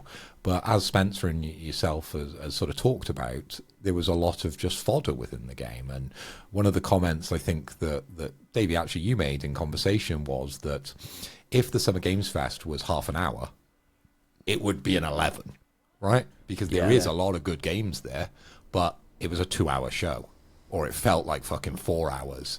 It was boring. The amount of times I was like, mate, I'm going to make a cup of tea. Like, I'm not missing anything. It's just another fucking vampire game. I don't care, right? It just looks boring. It's PS2 level, like, graphics. And it's not even a PS2 game I like. I'm just bored, right? So, unfortunately, Jeff gets minus a lot of points because I was bored. But those 2 surprises that hopefully we'll talk about, or we definitely will talk about later on the show, it really made it for me. So yeah, Summer Games Fest, I'm going to go for a 7 out of 10. So I'm gonna stick on that level for that show. It would have got higher if it was a lot shorter, but those surprises gave it that figure. State of play, excuse me, that gets a 9 out of 10 because there was no surprises. I think the things that we saw at State of Play we knew were coming, that especially the ones that speak to me. Okay, I know there was surprises, but those games I'm not too bothered about. That's totally fair. That is totally fair. I agree with that. Yeah, I'm vibe with all you guys on these. I really do. But it's time now to get into the safe possible crazies. No, it's not. It's time actually to talk about our shag, marry, kills. Do you guys want to? I'm going to throw it over to you. This is a peek behind the curtain audience. We haven't discussed this pre-show. Do you guys want to go into our predictions at this point, or save them till after? Because if we save them till after, then we can, you know, it means we can, anything we haven't said, it gives us another chance to go back round for it, right? I'm thinking save the predictions and see what we actually came in at the end to kind of close off. I'm happy for that. You guys happy with that? Yeah, let's do that. Give the audience something to look forward to. Exactly right. Look the at payoff. that. Look at that. The little carrot on the stick. Yeah, exactly right. And this one's juicy. Yeah, it is a juicer. It's a juicer. It's good. It's gone. It's gone places. But let's get our shag, marry, kills. And as we always do, let's start off with yourself, Spence. Over to Phil, then to me. So go for it, mate. We'll go round in order, one at a time, for our shags, and they could be for any conference. Doesn't matter. Okay, so for both showcases, I have 3 options for my shag. So I'm kind of trying to choose what to pick, and I think I'm going to go state of play. My shag, I'm just going to go Tokon, mate. Solid. Fair. Because fair. I cannot believe we got green fucking goblin. Can't believe it. Insane. I never would have thought that would have actually happened. That was like, out of all the picks we had, which I thought none of them were going to happen anyway, that was the one that was never going to happen. And he's in the fucking game. That just blew my mind. The pop-off, I was watching it with Annabelle, and it was like 2 a.m., 3 a.m. We'd come in from a night out, and I was like, can I just watch State of Play before we go to bed? She was like, yeah, of course. Watched it. I was like, oh my God, Green Goblin! Stupid o'clock in the morning. I couldn't believe it. I'm hype as hell. He is definitely on my team. That Tokon wouldn't have been my shag because it's already there. Yeah. I'm already playing it. But Green Goblin, boff, mate. Easy right there. Couldn't believe that. So sick. Yeah, dude, I'm right there with you, man. Like, seeing that, obviously getting the Carnage reveal and being like, yeah, okay, right. He looks awesome, but cool. You know, blah, blah, blah, blah, blah. And then, yeah, fucking getting the fucking Gobbo in there. Baby. And just to know, like, fuck, it's annoyingly, it's like, it's our group choice for prediction as well, so we all just have a shot. Yeah. So it's like, it's kind of muted, right? But it's still fucking awesome. And as you said, like, it's one of those dream picks that you think, oh, probably won't happen, but it'd be cool if they put it in DLC later down the line. Getting that, and of course, fucking Max, right? Like, we kind of anticipated Max would be there, of course. So it's like the obvious pick. But still seeing how it works and, like, how we can use, like, you know, he throws a car and then uses that in the environment to be able to actually, like, use that stuff. Fucking cool. Looks great, sounds great, happy with all of them, and I agree. I'd fucking banger, an absolute banger to come out very early in the State of Play. Great choice, my dude. Completely agree, and I was shocked by that, actually. That was a surprise to see Green Goblin, because as much as it was a group choice, I remember talking about it again in a more recent show, and I remember, Spence, you were like, no way are we getting any more Spider-Man characters. If we're getting Carnage, that will be the last Spider-Man character. I was like, no, Green Goblin's coming in. He's coming in strong. And he came out, and it was just like, wow.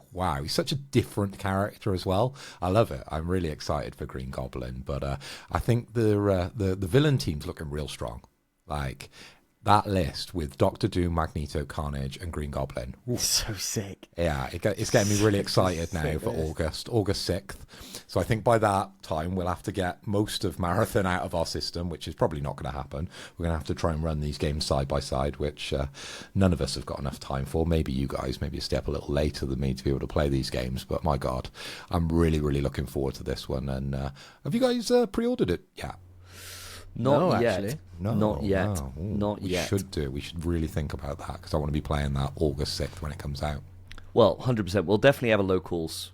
I might even be in my new house by then. We'll definitely be having locals and just getting on there, especially when we don't understand the game properly yet. You know, it's the best time for us all to kind of get together and pass the pad around and kind of figure shit out together and just have fun with it before it gets too sweaty. Because that might be the point then, Phil, where if me and Spence like 40, 50 hours in and you're like, 5 hours in or whatever, still finding your combos, it may not be at the same level of fun for you anymore. So if we all get in early on like opening weekend and just put away the time and say, right, we're fucking playing this locals, we'll all come out of it learning something new.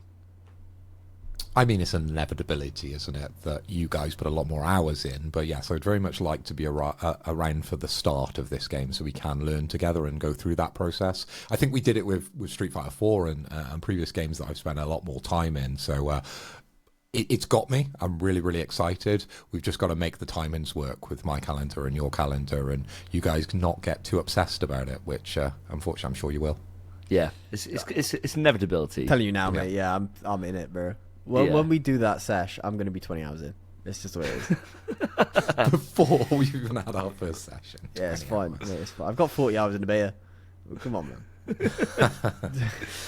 Jesus Christ. So, Phil, then over to you for your first shag.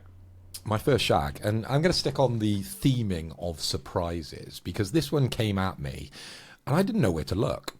And it was you, Davey, that actually picked it out. And I was quite surprised that you picked it out because I don't think you've played the full game. You've only played the demo, I think, of Stellar Blade. And we got the announcement, which we weren't expecting at the Summer Games Fest, for Stellar Blade Blood Rain. Now, this is a trailer for the sequel, and it continues the events beyond the story of the first game. And it looks absolutely freaking beautiful, as you would imagine, from the guys over there at the Stellar Blade office. And it features a brand new protagonist, which puts a lot of question marks in my head because I got very close to the ending of that game, but I never finished it. So I think it is one of those games now, once I get past what I'm currently playing in Pragmata, and possibly before James Bond reaches my door, is to just put those last couple of hours in and finish that story, because it's got me excited about this IP again, because that game, as I said, looks absolutely beautiful, and that combat is so different, I thought. The way the new protagonist sort of handles herself compared to how Eve handles herself in the previous game.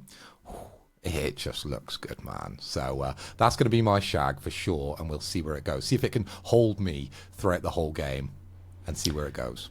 Mate, all I know is that I saw it and just thought, this looks like this could be in the same universe. It was speaking to me, and I was glad I actually called one for a change, where it's just, like the first game that I'm sure is going to come up on someone's marries. I was like, I don't have a fucking clue what this is, right? So it was quite nice to be able to actually get one in the bag. But no, it just made me really excited to actually make sure this year at some point I put the time aside and play Stellar Blade. Like, I have to, because I can't just leave these games slip into the backlog and they start releasing fucking countless of them, and then I've got a massive load to get through, So, no, great choice, my dude, and a fantastic trailer. Really, really good. Yeah. I think it was the coat that really gave it away. So at the beginning of the trailer, there's lots of kind of atmospheric things going on, and it's all cyberpunk, and you think, God, that's just another cyberpunk game. But the protagonist walks out, and the style of the coat, I was like, Davey, you got this spot on. And then when we got the reveal, wow, we popped off on Discord for that one, for sure. Yeah, I'll tell you, I was so keen for Stellar Blade. I grinded the hell out of that demo. I had like hitless runs against that boss and that the final fight. I was so keen for it, and now because it's been so long, I didn't really have a craving to go play it. I just didn't really want to. That trailer has brought that back.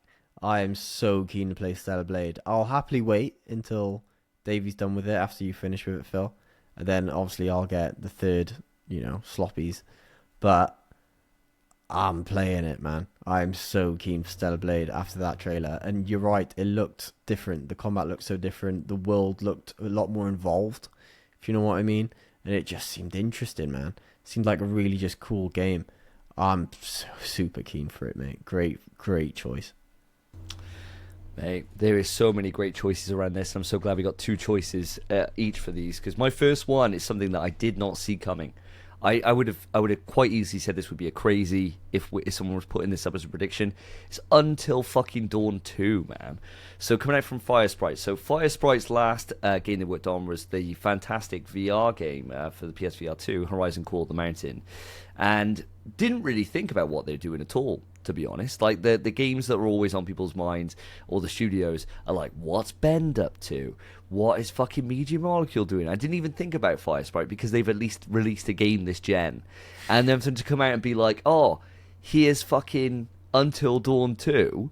And it started, and I was like, what the fuck is this when I was watching this? And I was like, okay, it's like a narrative choice adventure, so obviously it's ticking a few boxes for me, right? Like, what is it? And then when it came up Until Dawn 2, I was like, oh, shit, okay, here we go, let's fucking go. So it's coming out next year. We've learned that this game's been in development for at least 4 years. That's when some of the mocap people were put onto it. So it's been in the pipe for quite a while. They're obviously doing this alongside doing the PSVR game called The Mountain. And I'm in for just the IP alone, Like, Fire Sprite are a decent studio. getting a great IP with one game already in the pipe, which is a fucking Jenny game when it comes to narrative choice games in Until Dawn. I want to see if they can really spin this up into an actual franchise that we look forward to seeing more Until Dawns in the future. And that's my hope. I've been let down many times with these narrative-based games. I've still got the fire burning. The embers are still there waiting to ignite. Could this be the next return of an Until Dawn experience, but with Until Dawn 2? Don't know. Undecided, but I'm in. I'm in for the name alone.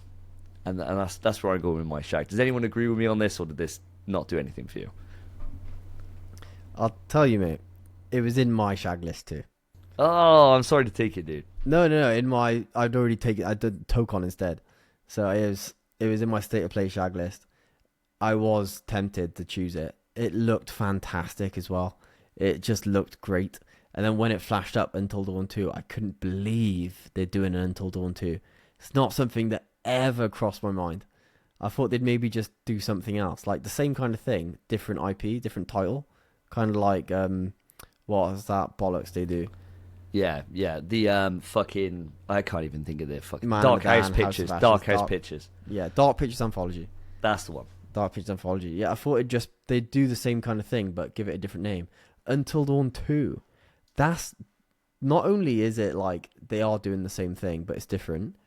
For them to attach it to the same IP means they believe in this. And I think it's going to be good. I'm very excited for it. Until Dawn 2, I never would have expected. And it makes me want to go watch that film that came out. It doesn't make me want to watch that film, mate. I reckon it'll be good, mate. I reckon it'll be good. No, well, you can take that, and the problem is, with your track record of liking some of these dog-ass films, right, like the game that can't be mentioned, Return to a City, that I don't even know if I can mention before I get a shot count on here. I don't know if I can. I don't know if I can take your opinion and run with it. I think I'd need you, Phil, both to see it, and then to be like, yes, good. Like, I'm not expecting great, good, or it's worth the 90 minutes of your time, right? I'll tell you right now, mate. Gran Turismo is great. Watch that. I haven't seen that yet either. It's so and good. I've heard it's good. But Phil, what about you? Did Until Dawn 2 speak for you, or was this a miss? Well, unfortunately, this one wasn't on my list, but I can very much see why you guys are very much hype on this game. Now, it's a game you guys have enjoyed and you like the style of games. And I'm reading that this one sees a group of ghost hunters visit a tropical island, but it all goes wrong when a slasher killer-like figure turns up. So it's very much up your alley rather than mine. So I think this is one I'm just going to leave you guys play. And if you do come back and it's 10 out of 10 and it's a Jenny game, then potentially in 4 years' time I might play it. Well, we give it to you for your birthday. Yeah, exactly right. Get It'd be another forced one. into these incredible experiences. I hate you boys. Well, Spence, we're back round to you then, my dude. Your final shag. All right, so this is for Summer Games Fest. Okay. I'll tell you, before I even say mine, Stellar Blade was on this list. Okay. It was in a position. I do have two other choices. The one I'm going to go with, another narrative-driven game, very akin to Until Dawn 2, The Wolf Among Us 2. Oh, okay, right, fair enough. I thought this would appeal to you. Yeah, I love The Wolf Among Us, man. I haven't played it in years as well. I haven't played it since it launched, the original one. I'm not keen on the remaster. I don't care about it because Wolf Among Us doesn't need one. So it's fine. The game looks fantastic. It holds up super well. Wolf Among Us 2, I've been waiting for this for years. So keen. And also I'm a Disney kid, man. I love Disney. I love all those fairy tales and everything. I think they're cool. And to see this dark twist on them and figuring out what happened, what has Rumpelstiltskin been up to, blood. Come on. I'm so keen. I can't wait for Wolf Among Us 2. Day one for me. Definitely on my list. Phil, have you got any interest in this? You were basically a Disney head with how much you go to the parks and stuff. Have you got any interest in solving some murder mystery-esque thing with wolves and fairy tale characters? No, mate, no. I think it's just the style of these games. Now, I have got history of playing these games in the past, but I don't know. It just never gets me excited. I'll just have to be honest. Now, I'm very pleased for you guys. You're getting new additions to IPs that you both love here, but unfortunately there's just nothing there that sort of gets me throwing my money against the screen. It's just another one of these games that I don't play, but very pleased for you guys. It's a long time to wait though. You got 2027, so you've got a bit more time to wait, and you've been waiting a long time, so potentially it'll come out. Yeah, I've been waiting like 12 years. I don't want to put too much doubt there, but it does seem like a game potentially it could take a little bit longer, but we'll see. Yeah, I think for me, I was just like, well, I haven't played the original, and so I was like, okay, I'm happy for those fans that are there, and Man. I definitely should, because I like these kind of games, right? Like, and I can vibe with it being fantasy kind of characters. I like fucking old folk tales as much as the next man. So I probably should get involved with this. I just haven't. And until I do, I can't really get too excited for this, because it's unlike Stellar Blade, which is recent, right? Or very much within my recent memory, and I've played the demo and like, fuck, I need to play this. This is one of those ones that's been so long that it's just completely gone off my radar, right? Maybe I'll play the first one when I've got a spare bit of time, and then I'll get on the hype train for this. But I was very much, I had you and I had Joseph Thomas in mind when I saw this trailer, being like, these guys are going to fucking love this. So I am very happy for you. I'll tell you now, if you're going to play it as well, there's a fantastic port of it on the Vita. Is there really? Yeah, really good. Ooh, okay. Now you're selling me now. When I was going to play it again, I've been like looking for it on the Vita. That's where I'll play it, because I want to play my Vita again. And obviously, if you're on a work trip or something, fantastic. So the Vita's the place to play it, I think. There you go. That's a tick in my box. That is actually. I'll check that out, my dude. And who knows? I might even have it for free. That's what I thought you might. I thought you might have it. Yeah, I might do. I'll have to have a look. I'll peruse through the Vita store, see if I can stumble upon this little beauty. Then. What about yourself, then, Mr. Hoy? Come around for you for your final shag of the day. My final shag of the day. Okay, well, we're going to go back to the state of play on this one. And I'm going to pick a game. Unfortunately, we've got a long time to wait for this one as well. But we're getting drip-fed bit by bit. And every time we see anything from this new game that's coming out in 2027, it shakes me to my core, because I've never seen anything this fucking scary. It's ill. It is ill. Unfortunately, I've taken that from both of your plates, because I know we're all big survival horror fans, and maybe potentially you might have married this one by Spence's reaction. But my God, this one is the next freaking level. It looks incredibly disgusting. And we got a really in-depth sort of story trailer to sort of give away what we're going to be experiencing within Ill, and oof, I'm not sure. We might have to all play this one together and hold hands. It looks terrifying. Spence, I know you got some thoughts on this. Like, your reaction on that was like, either I can't tell if it was something you were like kind of just gutted that has been taken, or something you were like, fuck, I want to add this in like a kill list or something. So where are you going on this one? Bro, I think Ill doesn't look real. It doesn't look like a game that we're getting in 2026 or 7. It looks like a 2042 game. It looks too good to believe. It's like Abandoned, you know, where we saw that first trailer and we were like, hey, yo. And then it got abandoned, you know, like you'd expect. Whereas Ill just keeps coming. It keeps being shown. And every time they show it, I'm like, fuck, this game looks sick, bro. It's spoilers where it's on my list, but it's on the list. Yes, it makes the list. It's on the list, bro. For me, lads, and I said this to you, Spence, in chat before. I told if I were you, I think it's too good to be true. This. It looks it, doesn't it? Yeah, and to me, unfortunately, it's giving me the same kind of vibes as some other games that I've been very excited for and didn't hit for me, like Callisto or fucking Atomic Heart, right? And it's made by the same people that made Atomic Heart, so that already puts like a bit of a okay. It's one that's definitely got my anticipation levels through the roof, but I've got a certain level of trepidation that I'm taking in before I fully commit to it. So it was on my shag list. But I'm not that sad to see it go. because I'm glad that one of you guys has brought it up, and it's one that I'm not fully committed to as some of my other choices that make my shag list, because I've got a feeling, I've got a bad bubbling feeling there, and I can't quite shake it off yet. But as you said, we're going to see more of this in the future. Hopefully it does actually release next year, and if they still manage to keep the trailers up to the same level they did on this one, and they fucking nailed it, then hell yeah, I mean, it's going to be an easy pre-order, right? Now, you didn't like Atomic Heart, and I think that is a big reason why you're worried about this game, because it does look beautiful, and we're not saying that they're not going to be able to do that, potentially.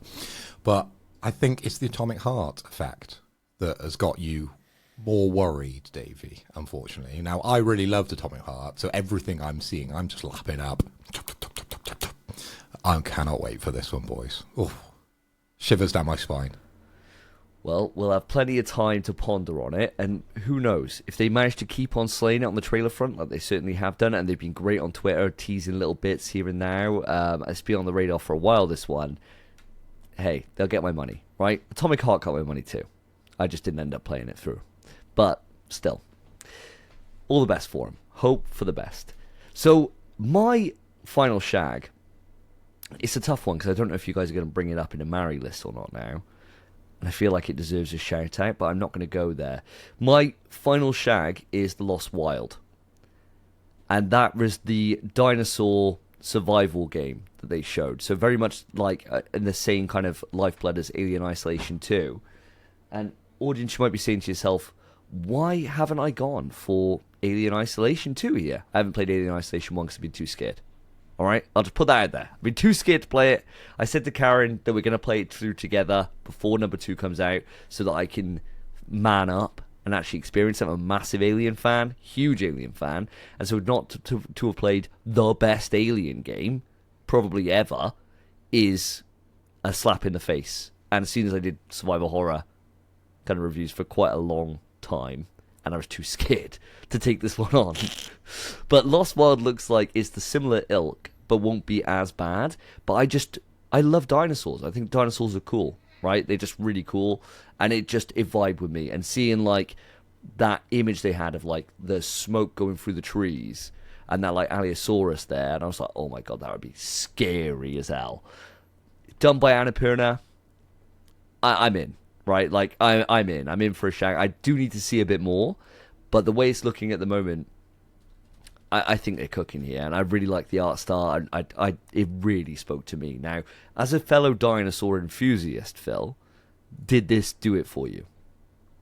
I completely agree, actually. It's probably going to surprise you, but it's got the 3 elements, which these days I'm much more aligned to.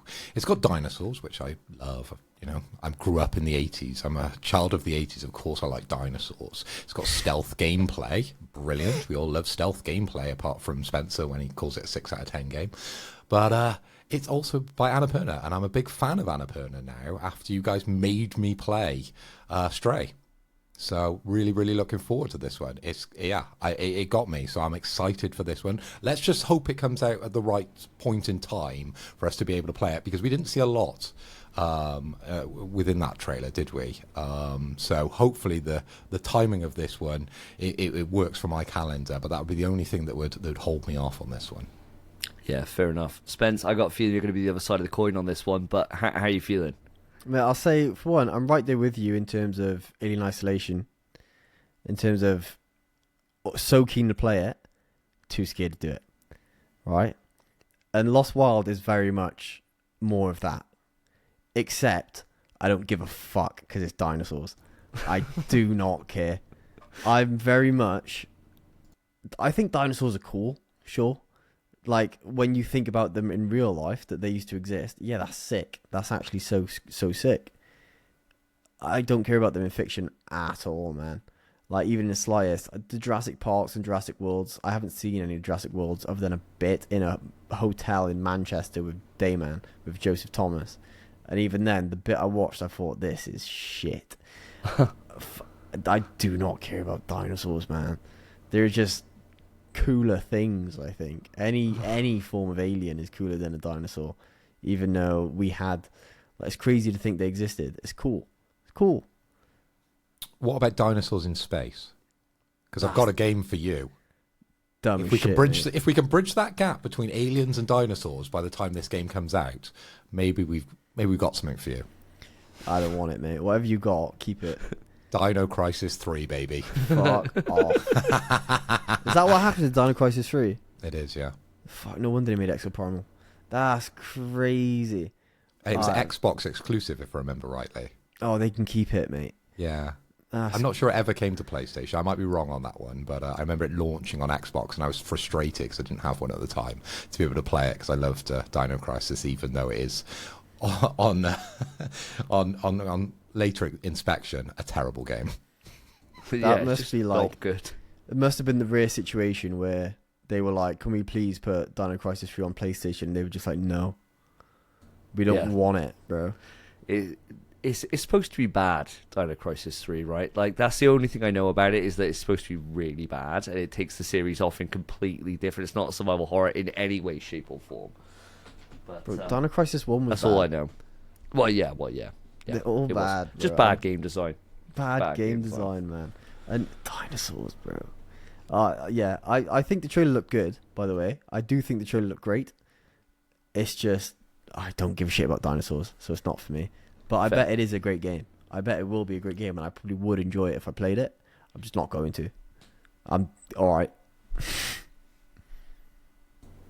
That's fair. It looked like as if you were about to chime in on some Dino Crisis 3 lore then, Phil. I don't know if you looked anything up or not. I could see that little spry look in your eye. Oh, I was just confirming that I was right, and Wikipedia, yes, is an Xbox game, so...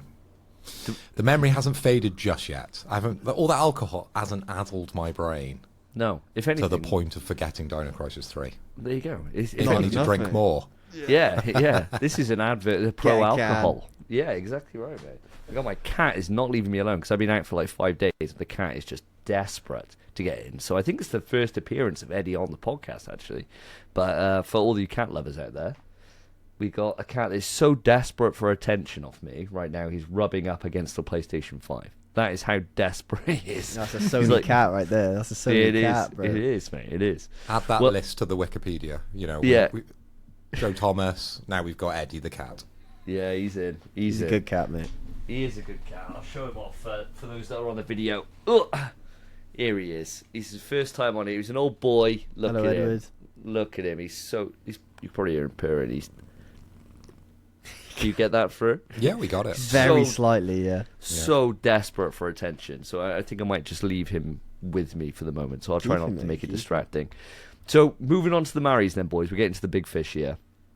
Spence, obviously, you get your run of the muck at the moment on the first one. So what are you bringing to the table? All right, I'm going to leave the one that you're going to pick. So I'm just going to, fuck it. I'm just going to do it. Balls to the wall. Sod it. State of play. It's fucking ill, mate. I'm going to do it again. I'm saying it again. Wow, really ill I'm going here. Wow. Keeping it, mate. This game looks unbelievably good. Like, unrealistically good. Like, this can't exist levels of good. And yet we keep seeing it, and apparently it's coming. It has to be a marry, because it looks fucking insane. Obviously, we won't talk about it much, because we just talked about it for Phil's shag. This game looks sick, man. I can't believe it exists. Every time I look at it, I'm like, that's not a game.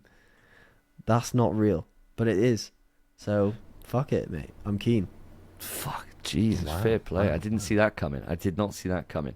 Well, we'll move it straight over to yourself then, Mr. Hoy. Are you bringing something new to the table, or are we going back for Back ill to again? Yeah, it's that good. It's both a shag and a marry.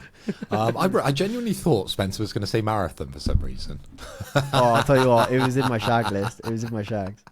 Because Bungie gave us another look, didn't we, at Nightfall, and it looked absolutely beautiful. Yeah, Marathon did feature at the State of Play, but that, unfortunately, isn't my marry, because I think it's one of those games that we will fall out of love at a certain period. But one game I think is going to live on in my memory and in my life for a very long time, when I play it the once and it sits up on my shelf, is, of course, the Wolverine, or Marvel's Wolverine. We finally got to see some gameplay, and we got to see a lot of gameplay at the State of Play, and it was violent as fuck. Logan was drenched in blood, which I'm going to add, I wasn't a huge fan of. It looked great, but the way it kind of faded away I didn't love that effect, and maybe that will change over time because, of course, it's not a game that they're releasing just yet. We've got to wait till September, guys, when every game seems to be dropping. September 15th, and I've actually pre-ordered this game because I was taken by it. It looks incredible, and it's a much more linear game, this one, or this is what it feels like within that trailer, than what we've come to accept with the Spider-Man games that we've had quite a few of. And there's a part to it where I'm very pleased that we're going to get lots of team-ups. In this trailer, we got a team-up with Jean Grey, who looked awesome. So you can just think of all the other mutants that we're going to see along the way with Wolverine's gameplay. So that'll be really nice to sort of theory craft a little bit in a future conversation. But that game specifically, I'm marrying, and I've already married because I've put the ring on it and I've put in the pre-order. Mate, great choice. Absolutely phenomenal choice.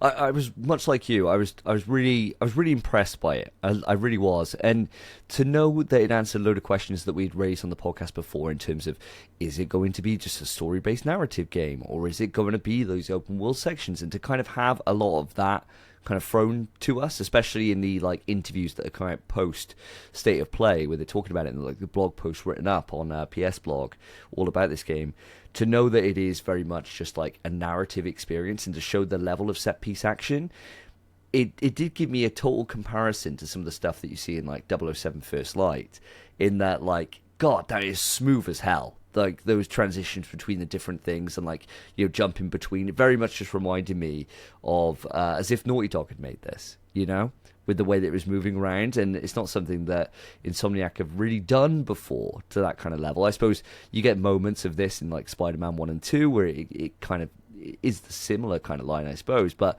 it felt like a kind of evolution of that in like a more narrative based experience. I vibe with it. I really loved seeing all the you know, like the healing and all that. I really liked all that stuff. And yeah, it looks brutal as hell. So I'm in for it. I'm absolutely in. Definitely was on my marry list. And I'm glad that it's been spoken about here already. I'll tell you what, boys. It didn't make my list at all. Did it not? Really? No. I'm obviously going to get it. I'm obviously going to play it, of course. But it's just, it doesn't come to mind as like, yeah, I need to play Wolverine. For some reason, it just really doesn't. And also, I think the issue that always sticks in my mind, right, is that segment they showed looked fantastic and polished as hell. But then they did the same thing for Spider-Man 2, where the section they showed was the most polished part of the entire game. And the rest was great, sure. But that one section was so visibly showcase part of the game. And I reckon it's probably the same for this. So that's just, I don't know, it's just a feeling I get. Yeah, I get where you're coming from. I get where you're coming from. And that would be a damn shame if we get like a repeat like that again. I suppose this is where always like the Uncharted games stand out, right? Because you can have like 5 of those moments throughout the game. Yeah. And so even if they do like a big trailer, it's not the end of the world, right? We won't know until we play it, obviously. But I'm going in on the basis that Insomniac haven't really let me down. Sure, Spidey 2 wasn't as good as number 1, but we're getting a new take on a brand new character, so there's a chance that they can really go balls to the wall for it. And at least one thing that I liked, as you said, Phil, and it's definitely going to be a conversation for another time, is that potential crossover with a different kind of X-Men cast, right? And seeing who we get showing up here. So seeing a bit of Jean Grey in there was great. I'll be getting my boy Cyclops. Yeah, I was about to say, come on, man. Come on! It's the year of the Cyclops. Who you want in the game. It's the year of the Cyclops, man. X-Men 97 coming back out now. He's in Marvel Rivals. It's the year of the Cyclops, dude. He's that coming Marvel back Rivals trailer was so sick as well. I'd much rather see Rogue, bro. I'd love to see Rogue. But yeah, we'll save this conversation. We're not going to go down on this road, all right? We'll be here forever. Yeah, of course. But it's surprising that it's not on your list. I'd love to see how when we get there and we play it, see if you're like, oh shit, dude, fucking sick, bro. This game's cracked. We'll wait and see. We'll cross that bridge when we get there. But for my marry, with that one ticked off, it is the obvious choice that I was going to pick here. It's God of War Laufey for me. I've got to steal this straight away. This game, Jenny game, boys. I'm putting it out there now. Like, Sony Santa Monica just cooks so hard. And to have, like, the start, where it's the start of 2018 God of War, right, and just have that, I was like, holy shit, I've actually got a possible here, not to spoil for later. And I was like, oh my god, this is fucking incredible. And then for it to be like 20 minutes, and I did not expect it to be the thing where it like, it goes off and it shows like the press X to start the game, right? And new game, it just goes. And I was like, oh, where are they going with this? And for it to build through into that first kind of fight that you see, and you know what it's like. They've been doing this now for the last 2 games, where they've done this with Rag when you're fighting Thor, or with 2018 when you're fighting Boulder. Those are always great moments, but they're not the moments. Like, there's so many great moments that happen across this, and to know it's like its own standalone thing with so many different gods that can be in this kind of afterlife of the gods place. Hell, we could see fucking Odin turn back up, right? Or some of the Greek pantheon. It could be anything. And I think that just gets me going. And it's just so cinematic, so polished. Cannot wait to see more. And at the same time, I do not want to see a goddamn thing, because I'm so sold. This was the easiest marry for me. And the standout thing across this entire suite of showcases as being wow. Like, I was just blown away by it. I've watched it 3 times through. Generally, just like the second time, I was just showing Karen, like, watch this. It's 20 minutes, you're never getting back. And then another time just for me. I really vibe with this. And obviously, as someone who's so into God of War, it would be a damn shame if this didn't hit, right? But for me, they hit on everything. Aerial combat, dude. Fuck, you got to stop me, boys. Right, I'm going to pass it over to one of you, because I could spout about this for ages. Spence, going to come across to you as somebody who's right up there with me when it comes to Rag. All right. This is the marry that I left for you, mate. Obviously. Thank you. Thank you. Obviously, bro. God of War Alfie, bro. Yeah, I couldn't believe they showed as much as they did. Cannot believe they showed so much, and it looks so sick. I can't believe it's that female protagonist bollocks on Twitter, where everyone's like, "Oh, I in 5 minutes I made her look better," and people kicking off about the actress shouldn't be happy and stuff about how they've made her look. It's like, bro, be real. She lives in a hut. That character lives in a hut in the woods. You think she's got fucking eyeliner on? No. Get gone. She's like 50 as well. Probably thousands of years old. Yeah, ancient, yeah. Yeah, I couldn't believe all that opinion on freaking Twitter. She looks fantastic. The combat looks awesome. It looks a lot more like classic God of War or Devil May Cry. Oh, so sick. And just the pacing was insane. Obviously, that's the start where it's going to all kick off and the pacing's going to be insane. But it just looked like a bit of me. God, I love God of War. And I forget how much I love God of War until I see more of it. And then I'm like, fuck yeah, I love God of War. So sick. Easy marry, mate. It is a day one purchase. It's not one that I'm going to be like, you buy, I'll borrow. I'm getting this game. 100%. Yeah. What about you, Mr. Hoy? Are you following on the same lines? I am, but probably not to the same degree. Now, if you guys are on a 10, I'm on a 9.9 when it comes to the God of War IP. And this game, I am there for it. I will be buying this day one because I'm very, very excited about the now new journey that we're going to take with this IP, because they're changing quite a lot. And we saw quite a lot within those 20 minutes. Now, I've got some question marks around the combat. The combat does look very different to what we were playing in the more recent God of War games, but I've got confident that they're going to pull this off. But the part where I've got the question marks is all around this cube and floating dagger. Like, I don't know the sort of background and the kind of mythology that sort of inspires this story, so there might be something there, and there probably is something there, but my knowledge doesn't go that deep with this IP. But I'm probably likening it in my head, I suppose, to maybe how Guardians worked, where you could pull in assists. I'm not sure how they're going to sort of pull that off, but it does look very, very interesting. As I said, it will be a day one for me. And Spence, you're completely right. It is all bollocks on X, but they've really latched on to that whole female protagonist bullshit, where they're saying these are games with all men in, and now all these games have now turned into all games with women in. Does that really matter? Who cares? It looks like an absolutely incredible game, and those 20 minutes were polished. Oh my God, that looked ready to drop, man. I'm so excited for this one, so yes. Mate, Yeah. I'm glad we're all resounding on this. If somebody had come in and had a different opinion, it would have been interesting to discuss, right, and find out why. But I just couldn't understand it. Like, and this is the thing, right? Like the stats on which game trailers had the most views out of anything that's been shown over here across all of the different conferences is God of War Legacy by a mile, right? Like, absolute mile. I don't know what Nintendo's stats are looking like right now. I imagine Ocarina's probably done quite well. It's probably done quite well. Yeah, it's probably done super, super well. But as of the last time that somebody had posted about it on Twitter, it was by far the biggest thing, right? I have just total faith. You know, like, you know what it's like, guys. We've been served so many bangers in such a short period of time.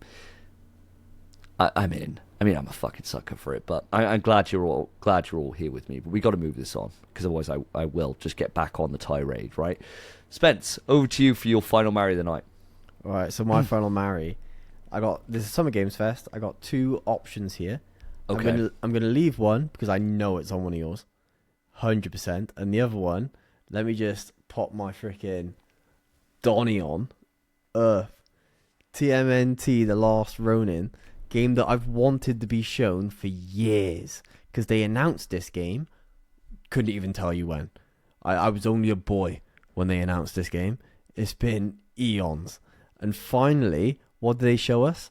Fuck all, except the fact it's still being made, and that's all I need. That's all I needed. I can't believe they showed fucking nothing, but I'm still so excited. Last Ronin is just one of my favorite comics, full stop. I loved it. Love the Turtles. Can't get enough of them. Fucking game. It's going to be sick, I hope. I've seen nothing, so Yeah. it might be dog ass. But I want it. I'm keen for it. I'm marrying the idea of the game more so than the game itself. Yeah, that's the smart way to go, mate. That's the smart way to go. Yeah, because the trailer was nothing. It was like a tunnel entrance, and that was it. I can't believe that. It's been like 6 years or 5 years. Or maybe, I don't know. It was during the podcast life that they first announced it. We've definitely covered every stage of this game, from like its first announcement till when the studio got shut down or whatever and the game was stopping development to now it coming back alive, right? Like we've followed this game through, and your enthusiasm is always one that is endearing. Right, because the warning sign should be fucking ringing on this. Oh mate, they're there, bro. They're blaring. But I tell you what, I got earmuffs on, ear defenders, the ones that autistic people wear when they block out all the noise. Yeah. On. And I tell you what, I'm living with a smile on my face because it's coming out, and I'm happy. Yeah, I hope for the best, mate. It wouldn't have made my list, and I'm surprised that it's there for you. But now you've said about it, it makes obvious sense. I should have called this was on your list, but no, I'm happy for you, mate. Fingers crossed all the way. Yeah. I keep my fingers crossed for you as well, Spence, because I'm a little worried about this one.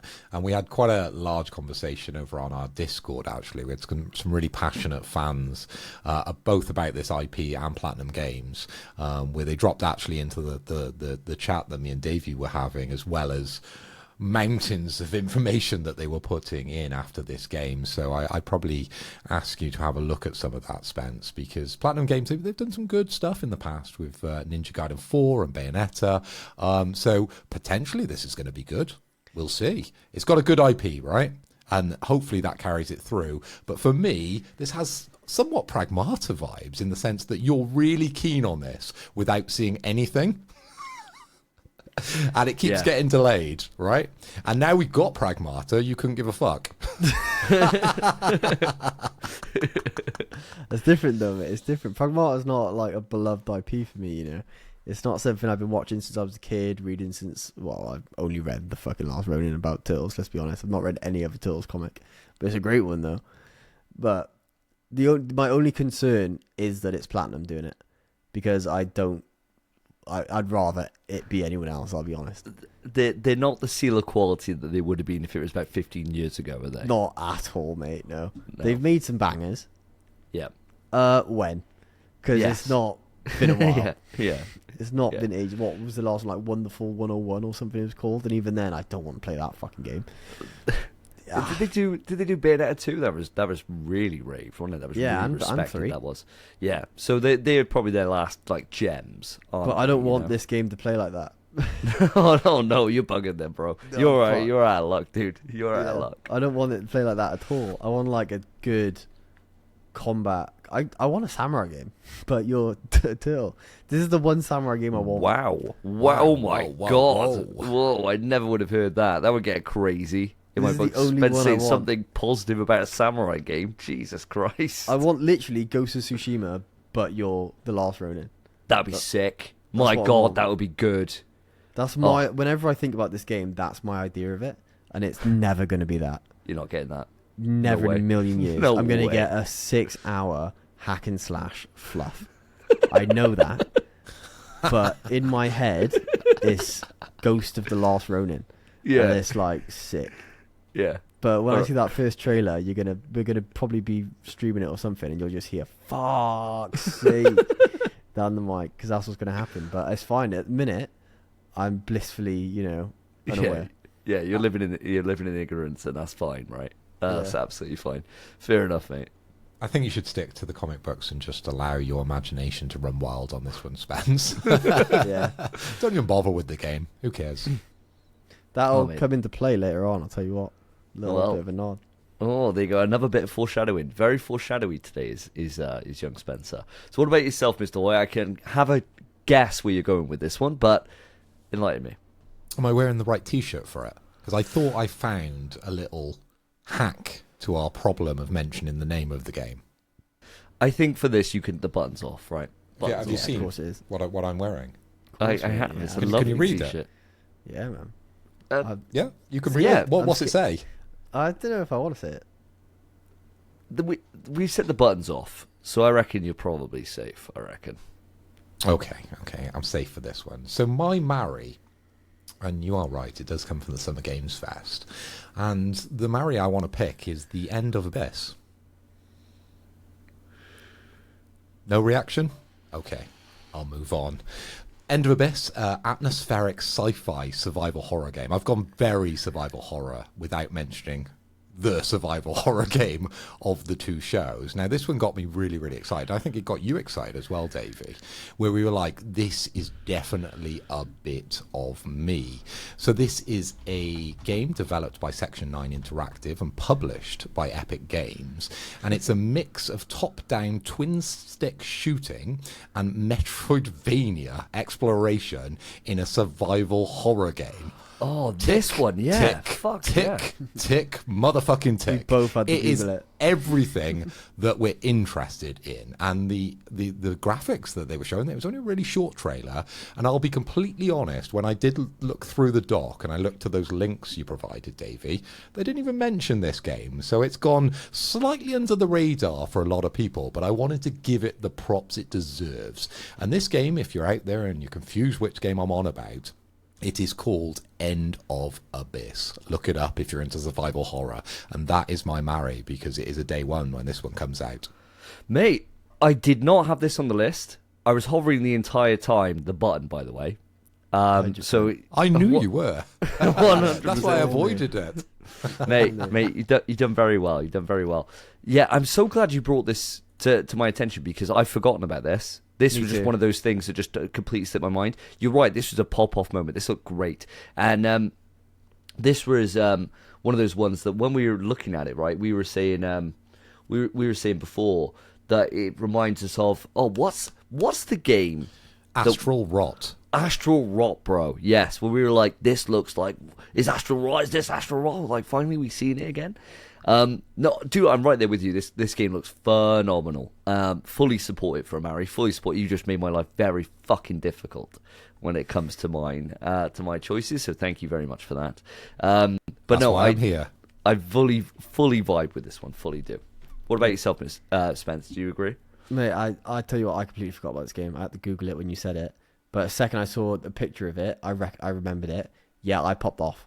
I thought this game looks fantastic. Looks like a proper bit of us. Great little co-op night.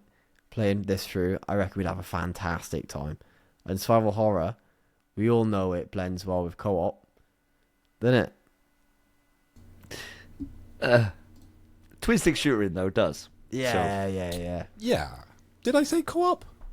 I said mixture of top-down twin-stick shooting and Metroidvania, so maybe it's not co-op. I'm unsure on that fact. It but is. Yeah, I'd be a little worried if it is co-op, if that's something you have Googled.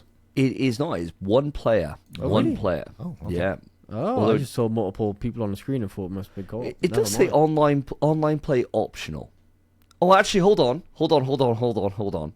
This is what it says on the PlayStation if you're to pre-order this now. It says online play optional, one player, one online player. I take that as co-op. I'd take that, but no couch co-op. No couch co-op, no. I hate that. I hate that he No do couch co-op. Yeah. Yeah, that's all I've got. I've got no more for you. This has very much gone under the radar, this one. Although, I will let you know, if you do pre-order it online right now, you get 10% off with PlayStation Plus. So you get 2024 instead of 22.49. Might be something to consider. That's all right. Yeah, I think that game was great. I'm very keen for that as well, Phil. Great Mary. Not what I thought you were going to pick at all. Well, this is a damn shame because the game that I would otherwise go here is actually getting bumped because I was also thinking of potentially going for what is written on your shirt, but I was hoping it would have been taken before me because the game I'm going for my actual Mary is Gen Atlas. So Gen Atlas is Fumito Ueda, and I'm probably butchering his name. His return, the guy who made Shadow of the Colossus and Ico. This game looks fucking fantastic, and that trailer just blew my tits off. And I was like, "Yep, I'm back in for anything he's doing. I'm back in. Get me in the saddle." This is something that we saw before on a previous showcase. I'm not sure how long ago it was. Feels like ages. And when we saw it again, I fell back in love with it. So this was an easy one for me there. And a lot of it is tied to legacy. And I got so much kind of blind trust that it's going to pull out the bag. You know, like those kind of games like Shadow of the Colossus are games that just stick with you forever, right? They just stick with you forever. And this could potentially do that again. Obviously, we don't know. Have to play it, but the blind belief is there enough to get a marry in my books. And so that's where I'm going, boys. Any thoughts on this one? I'm really glad you picked this one, Davey, because this was on my list if my one strangely got picked before me, and potentially it could have. But I haven't got that kind of legacy love for games like Ico or Shadow of the Colossus because I've not actually played them, and that's a horrible thing to admit on a PlayStation podcast because I know they are legendary games, and I'm probably going to get some hate mail through my door as well as James Bond, so I'll be opening them. So we'll see. If someone sends me a shit in a bag, I'm probably going to open it, right? But this game, it's got giant robots, right? So it's got me. It has got me, and the setting just looks absolutely incredible, and you can see there's a certain level of polish here that you only get with those kind of big producers of games, and that's what we've got here in Gen Atlantis. I am there for this game, and I think I was when we got that original teaser trailer that you sort of spoke around, but in the Summer Games Fest we've got a much more in-depth, although there's still a lot of question marks about how it's going to work, but what we do know is there's going to be enormous robots, and I'm always there for that. Fair. I didn't even pick up on that could be a theme that would drive you through it, but that makes perfect sense as well. It's much like The Last Ronin, right? It just would slip my mind with that connection, but now you're saying it, it's letting all the brain synapses firing. What about yourself, Spence? Did this hit for you as well? I'll tell you what, this wasn't on my list, but when I was making my list, this was a contender for my marry. Because, yeah, fantastic. I loved Shadow of the Colossus when I played it. Adored it. I thought it was beautiful. And whenever I was playing through it as well, I'd always think this was on the freaking, PS2? Yeah, PS2, yeah. And I was just like, wow, that is insane. And the fact that he's waited however long. Did he do Last Guardian? Or was that someone else? I think he did. Let me fact check us right now, because I think he did Last Guardian, and that is one of those ones that I'm actually sad to say I've never played it. Yeah, and I've never played. The reason I didn't was because it was riddled with technical difficulties when it first came out, and so it got pushed down the list, and I haven't played it. We got it for free on the service, I know that much. Yeah. And so it's one of those ones that I will definitely get to. But let me have a look. Who directed? Yeah, it was Fumito Ueda. Yeah, I thought so. Designed and directed by Fumito Ueda. So that was his last game he did, 2016. Yeah. because that was on my list as well. I was really keen for that. That looked great. I trust this guy, man. I just trust him. And even if like this game isn't a great gaming experience, which I'm not saying it's not going to be, I think it very well could be, I know it's going to be breathtakingly beautiful. And that I'm just excited to see. And Phil, you are very lucky with the PS5 Pro, because I reckon this game is going to absolutely shine. This game looks stunning. Definitely keen to see more. And it looks next gen. It's crazy. It's like another ill kind of situation. But yeah, I trust this guy blindly, mate. I'm really excited for this. I'm very glad you brought this up, because I wouldn't have mentioned it. Ah, there you go. We've made some good choices on these, Mary. It's not going to. There's some obvious ones missing here. None of us gone to PsyOps yet, which is a damn shame, right? That's in my Mary list as well. I was like, PsyOps coming back. I've got to be the only fan in the world, right? But I popped off. I was like, oh fuck, PsyOps. If that's got trophies, dude, I'm definitely playing the shit out of that. But but yeah, and there's of course another one there that has a button attached to it that we haven't mentioned. I'm sure we'll come back to it in a bit. And so we're going to go to our kills. Depending on how many you guys pull out, I may not have enough to make this list, but I got 3 in mind. So we'll see kind of how this goes. Spence, going to kick off with you first. All right, so I'll do state of play. I've got 2 kill potentials. One of them is just the easiest kill of my life, and the other one's a sour kill. Right. I'll let you pick which one do you want. Well, I want to know what a sour kill means. I don't really know what that means. So I'm going to go for that one as kind of the mystery choice. All right, sure. So, like you said, Phil, with the Turtles, about just read the comics, watch the show, leave the game be. My kill is Dune Awakening. Dune, I'm an enormous fan of Dune. Absolutely adore it. I've got a big book literally next to me about like all the behind the scenes of the film. I've seen the films countless times, especially Dune 1, even though I prefer Dune 2. Super keen for Dune 3. Obsessed. Haven't read the books yet, meaning to. The game, Dune Awakening, I could not give less of a fuck. I do not want to play it. I don't want it to tarnish my idea of Dune. I don't want it to have any influence on my opinion of Dune at all. Arrakis is what Arrakis is in those films. Nothing else. I don't want this game to exist. So I have to kill it. I genuinely do not want this game to exist for anyone. I don't care if you love this game. Fuck it off. Because I don't want it to ruin the absolute marvel that is those films. Because they're so fucking sick. Phil, have you got thoughts on this one? I have, because I was going to choose this one as well. It's another game that's coming out in September, and this game is an MMO. Yeah. Coming to PlayStation, okay? So it comes out in September 22nd, okay? So this is hot time where we're going to need a lot of time to play games. And this is a massive game. So that's what I hate about it. I generally like MMOs. Very storied with World of Warcraft and Lineage and Eve and games of that ilk. And having one on the PlayStation would be interesting to play. I wouldn't have the time to dedicate to it. You know, I'm very famous on this show for talking about time, and MMOs are the ones that you need the most for. But I really appreciate some of the things they're trying to achieve here.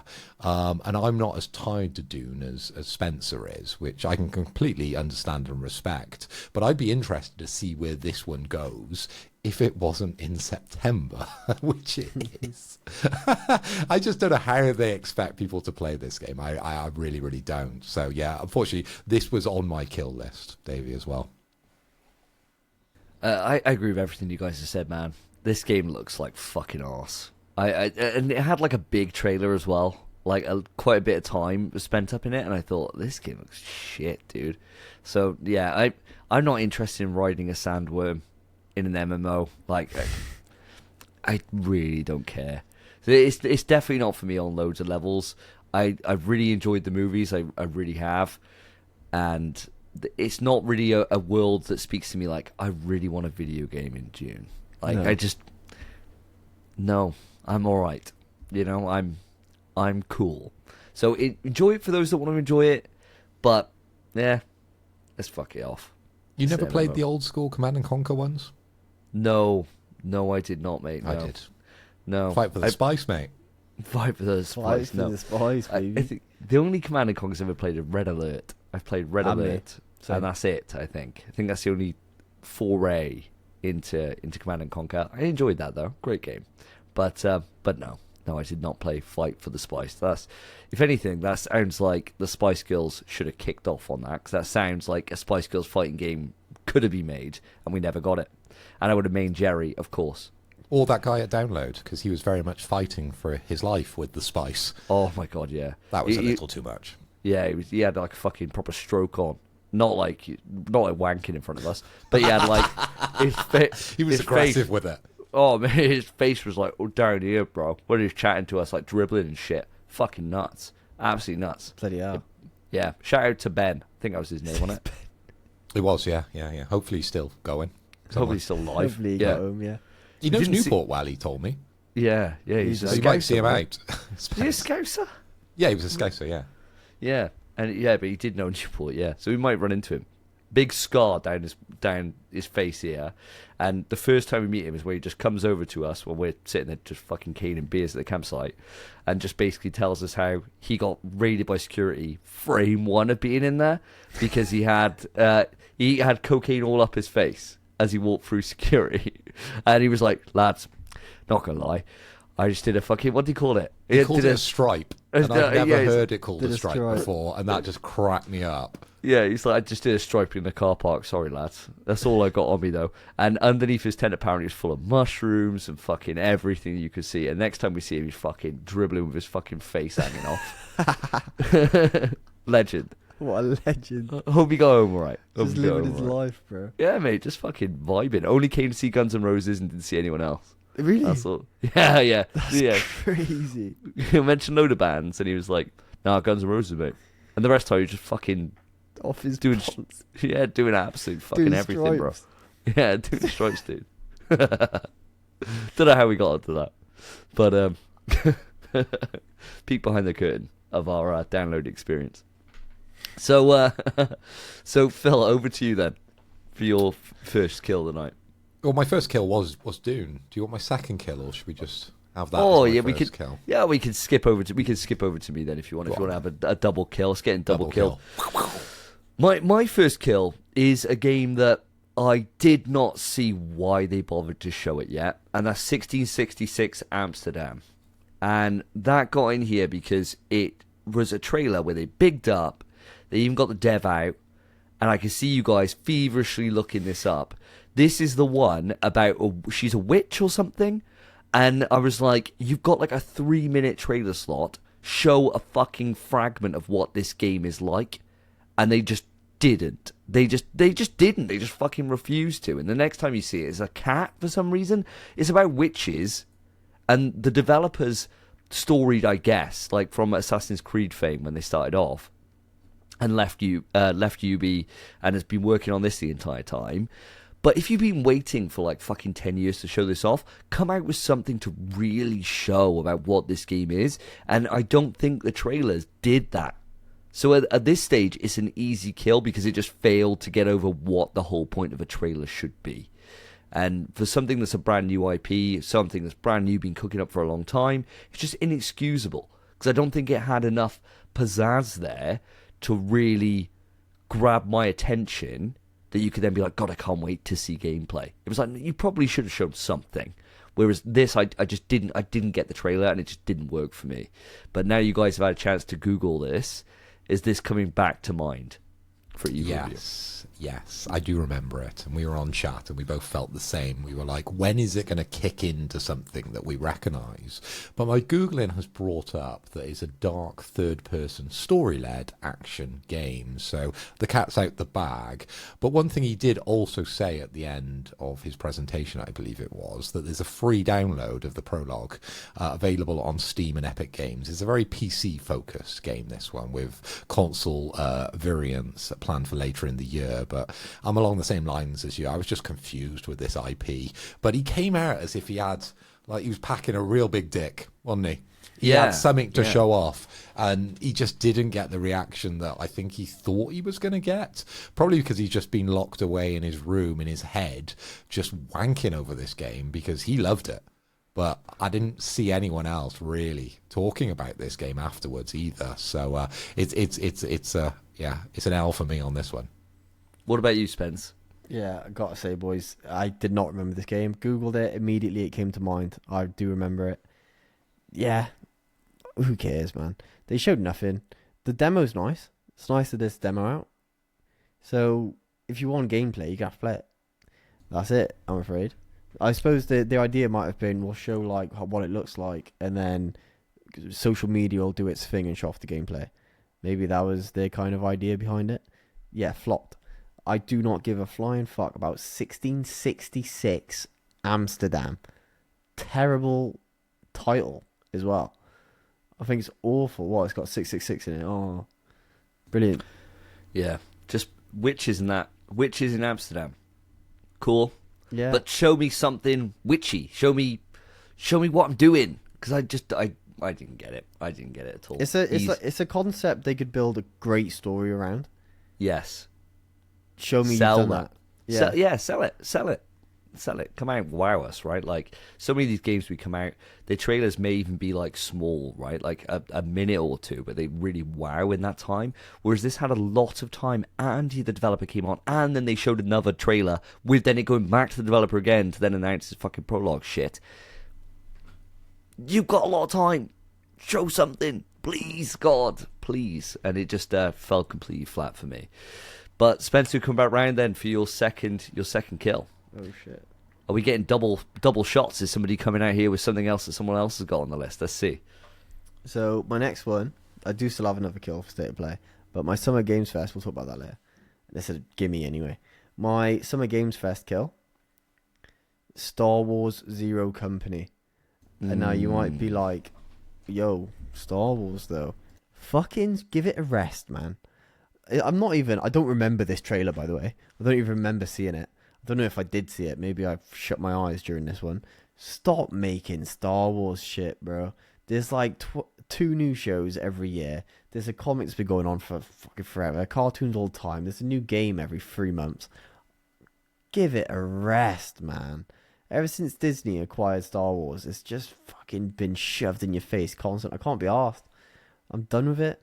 That's the only reason I stopped watching Mando. I loved it as well. Season 1 was great. But then they released like 6 more things, and I was like, bro, to keep up with Star Wars, I swear there's more Star Wars stuff than there is MCU. It's a joke. I cannot be fucked. And I like Star Wars. I like it, but they're wearing me down. It's too much. I've not even gone back to Jedi Survivor, which again I loved, but I just don't want to go back to it because I'm being force-fed so much Star Wars that I just can't be arsed, man.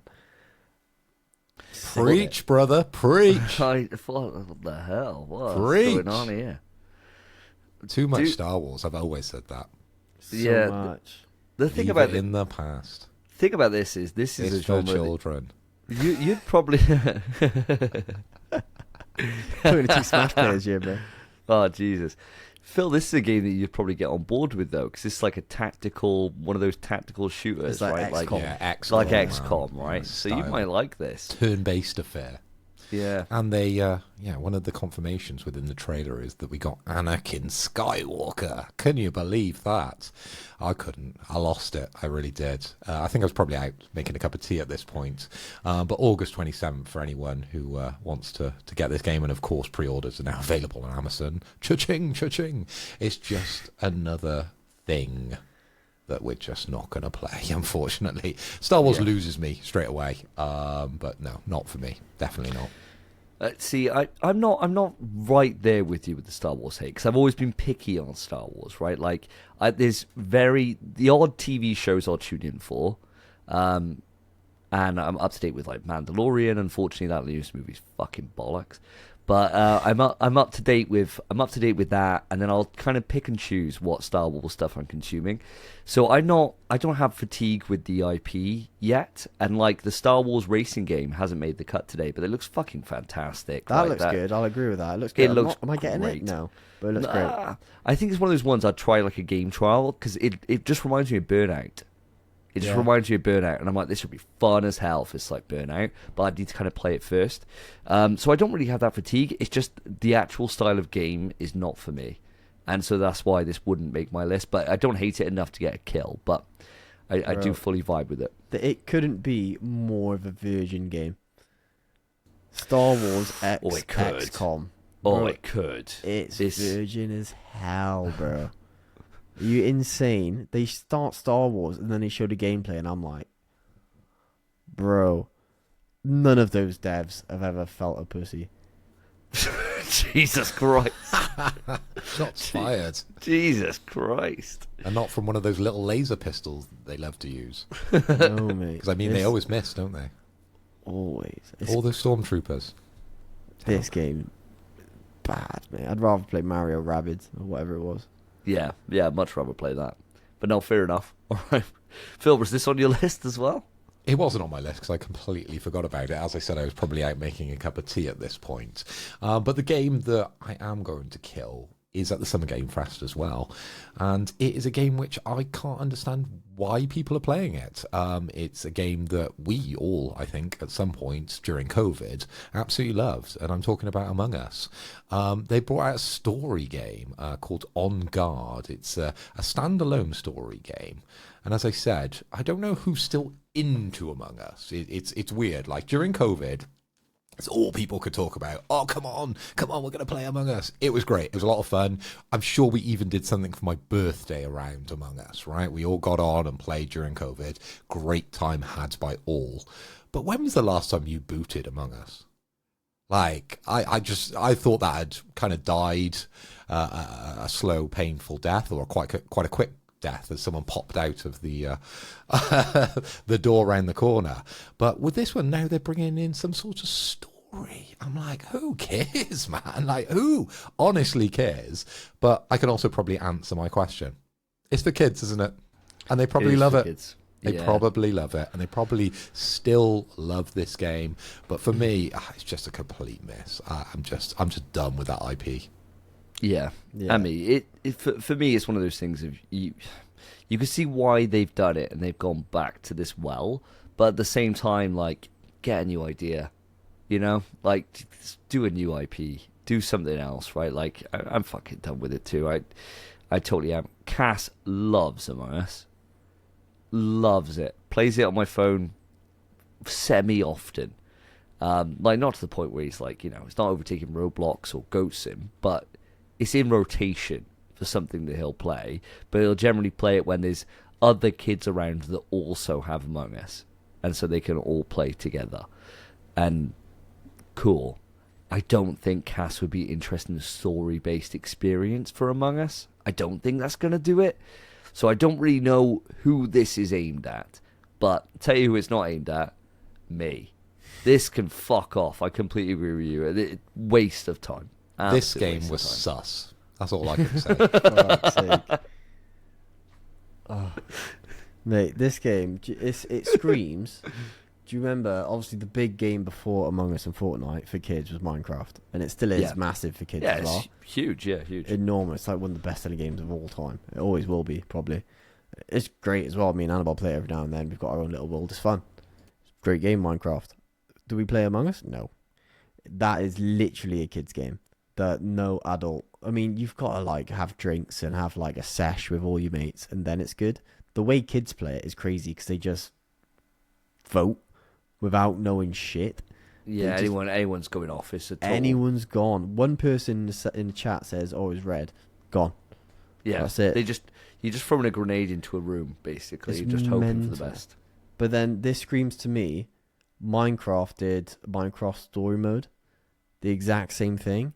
That flopped, even for Minecraft. That shit flopped. They cancelled it. I think they did 2 of them and stopped updating them very quickly after because no one bought them because they were terrible.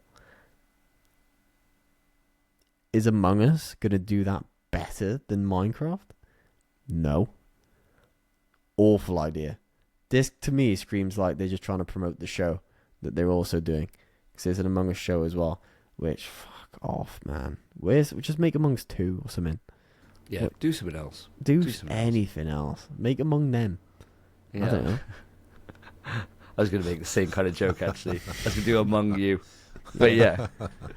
Yeah, 100%, dude. 100%. Couldn't agree more. Bro.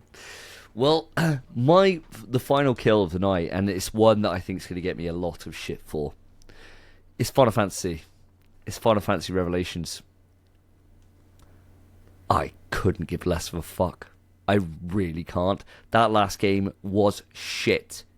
And anyone who's out there, right, that played that last game and loved it, you either haven't played the original or you've got too much time on your hands to waste. It's as simple as that. It is simple as that because it's padded as hell. And I watched the trailer and I thought, okay, am I going to buy this? Yes. Am I going to have a good time with it? Probably not, No. right? But I'm going to hope for the best. It's since come out, right, that they've said they heard the negative feedback, but there's things they're not going to change. And they're going to include more or the same amount of mini games, right? Now, I did the math on this, right? Because they said Final Fantasy VII, the director's been doing the fucking rounds, being interviewed by everyone at the moment. He's like, Final Fantasy VII had loads of mini games in it, so we're just trying to keep that alive, right? Final Fantasy VII had 22 across the entire game, 22 mini games. Some of those are just the things that you cannot skip, like the dolphin and things like that, right? Like those kind of things. And they're fun. They come up every now and again. They're not too bad, right? Parts 1 and 2 combined so far have 35 in them. And the way that's split is that the part 1 had 7 mini games. Part 2 had 28. 28! And I'm excluding things that don't class as a minigame, like collecting scooters, right? That's just something you do. That's just a quest for some fucking reason, right? They're going to put them in here, but they're going to say that you can skip them if you want, right? Why don't you just fucking take them out? Just take them out. Just, what are you doing? Like, mental. So I think for me, like, everyone was popping off going mental, and I just think, you're just fucking wrong. Like, you're just wrong. Like, you just are. The original's there. It's really good. It's great. Just play that, please. And the worst thing is the kill that I'm going to fucking buy day one, aren't I? Because I've already invested so much in. I've invested so much in. And hopefully they pull it off and they make it work.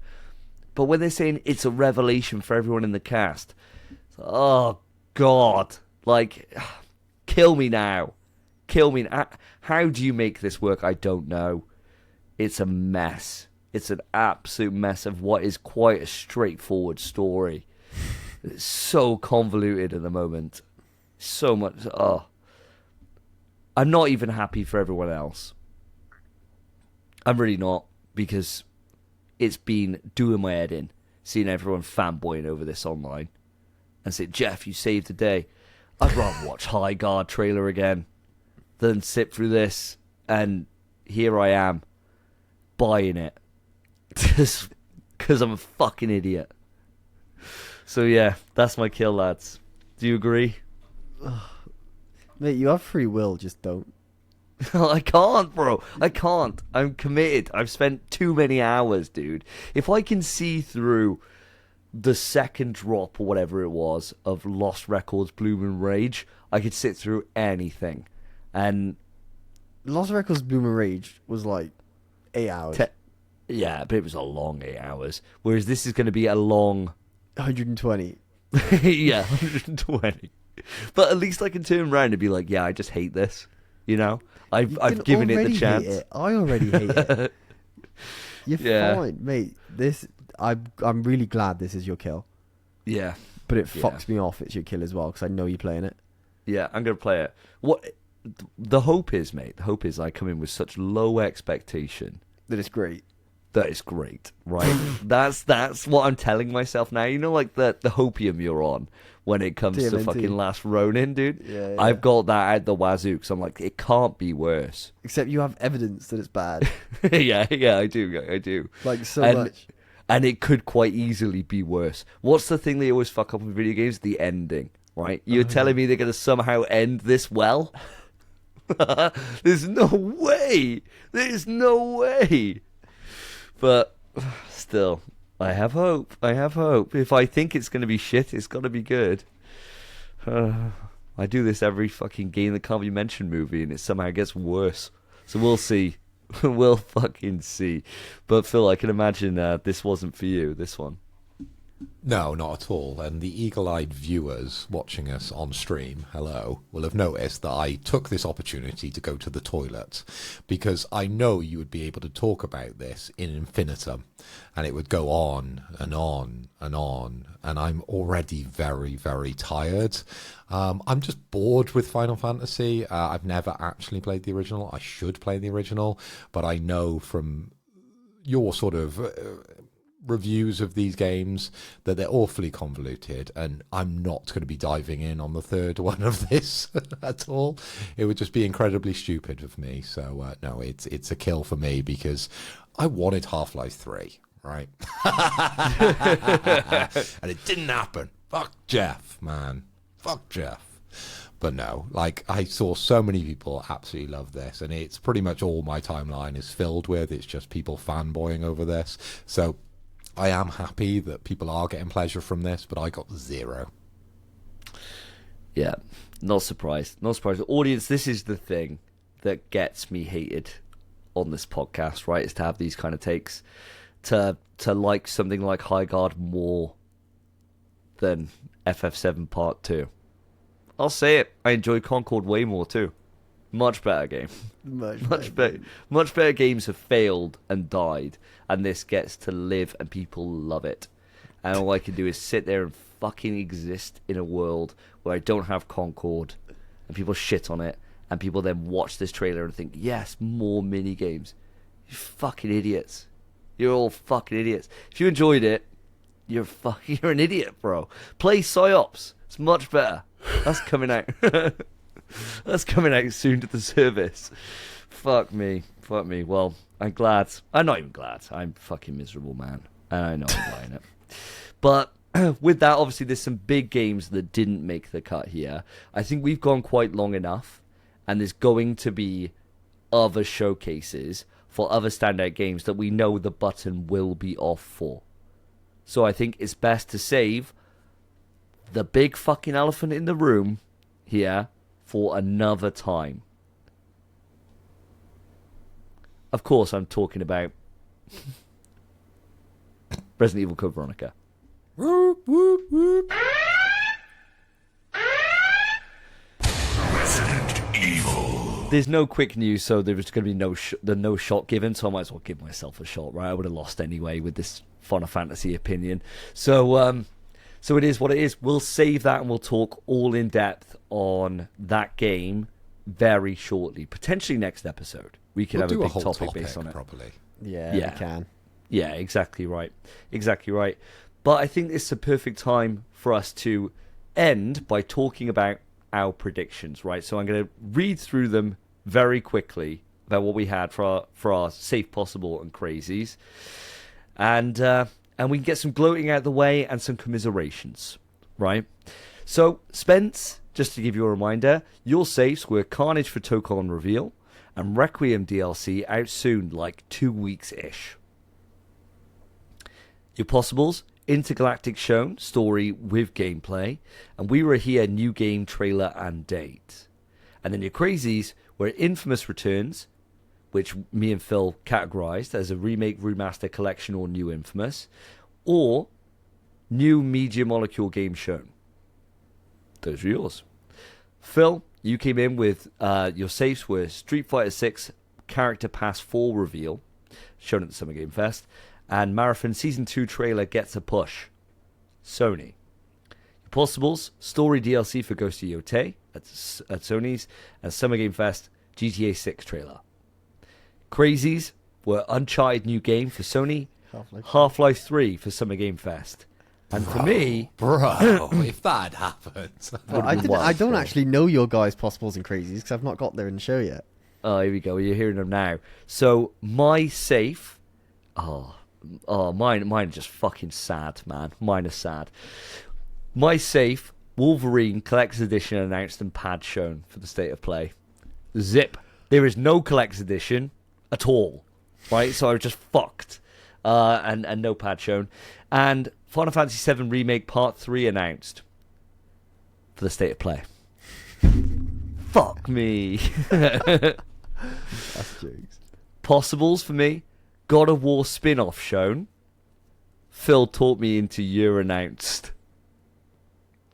Can you imagine having 20-minute gameplay and no fucking release year? Let's go, Phil.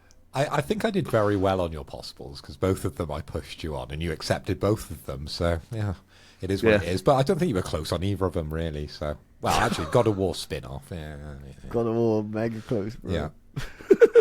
God of War spin-off shown was my original I thought you thing. said shown. No, shown. Oh, even worse. So I had that, and you were like, The thing is, needs as a little bit more. Needs a little bit more. And I was like, what? Needs a bit more? What's crazy is if, like, you'd expect year shown way sooner than 20 minutes of gameplay. Oh, mate, honest to God, that final title card was crushing. Because I was just like, what? No way. Like, surely this is either, like, out now or this year or something, right? Like, fuck, imagine if it dropped. Oh, my God. Oh, mate, yeah. After 20 minutes of gameplay, I was like, fuck, this could be anywhere. I was like, thank God it only said year shown. No. Turns out out it's 2029. Yeah, it just fucking turns out it just fucked me over. My other possible was new NetherRealm Fighter announced, which was what it was originally, and Phil taught me into, I had to say if it was DC, not Injustice, or something else. I had to really specify it was going to be Mortal Kombat or whatever. Turns out there was no NetherRealm Fighter. Why'd you let Phil push you around this much? Because it was only me and him. Because you weren't there, Spence, to back him up. That's what happens. Still, bro. You're the host. You're the host with the most, bro. Davey gets bullied without you, Spence. Yeah, I need you there to back my side here, right? And the final, my crazies, were Metal Gear Solid Remake for the State of Play and Last of Us 3 for the State of Play. Crazy. They were crazy, yeah. They were going balls to the wall. So, so the final count then is, Spence, you got Carnage for Tocon reveal. So you got a safe. So that's a shot that you get to give out on the next big quiz. So super, super well done. That's all you got, my friend. But at least you got one. And the prophet, the newly crowned prophet, is Mr. Philippoi with Street Fighter 6 Character Pass 4 reveal and the Marathon Season 2 trailer gets a plush. So you get two that you get to give out on the next big quiz. So super well done. For me, I get a close, but a wah. And two of them come in, but they weren't quite there with the detail. So I could have had 3 fucking points to give out. That's tough, bro. It's grim, dude. That's tough, mate. Rough. And it's all your fault, Spence. Yeah, Because if you were didn't show there, up. he wouldn't have got pushed around. Ah, well. That's what happens. It is what it is. Sad. Get some backbone, mate. Yeah. Just got to grow Grow up. a don't I? set. Yeah, grow up, Fucking mate. hell. Jesus Christ. Well, there you go. That brings episode 138 to a resounding close. We've already said the next episode, our topic, unless something crazy happens to completely shake the world of PlayStation, our topic next time is going to be all around the game which has not been mentioned this time, that features Claire Redfield. I can say that. So if you've got anything you want to ask us, any opinions on what was shown, whatever it is, please let us know right into the email, ps4trust@gmail.com. Hit us up on the Spotify comments, YouTube comments, or join the Discord where the conversation is popping off, and we will be sourcing questions directly from there. If you enjoyed the show, a couple of ways you can support us. The first is to make sure to go on and put a 5-star rating wherever you listen to your podcast. We are trying to grow the Spotify one in particular, so if you can take 2 seconds out of your day, click that little star button that says the 4.9, click the 5. Would really, really appreciate each and every single one of you who does that, supports the show that way. But that has been it for episode 138. I've been Davey. I've been Phil. And I've been Spencer. Take care, guys. Yes. In PS We Trust is hosted by Davey, Phil, and Spencer. You can write into the show via our email, pswetrust@gmail.com. Our Twitter is @InPSWeTrust. To find each of us online, follow our Twitters, @SSJDavey, @PhilipHoy, @SpenPie_. Thank you for listening. Take care of yourselves, take care of each other. See ya.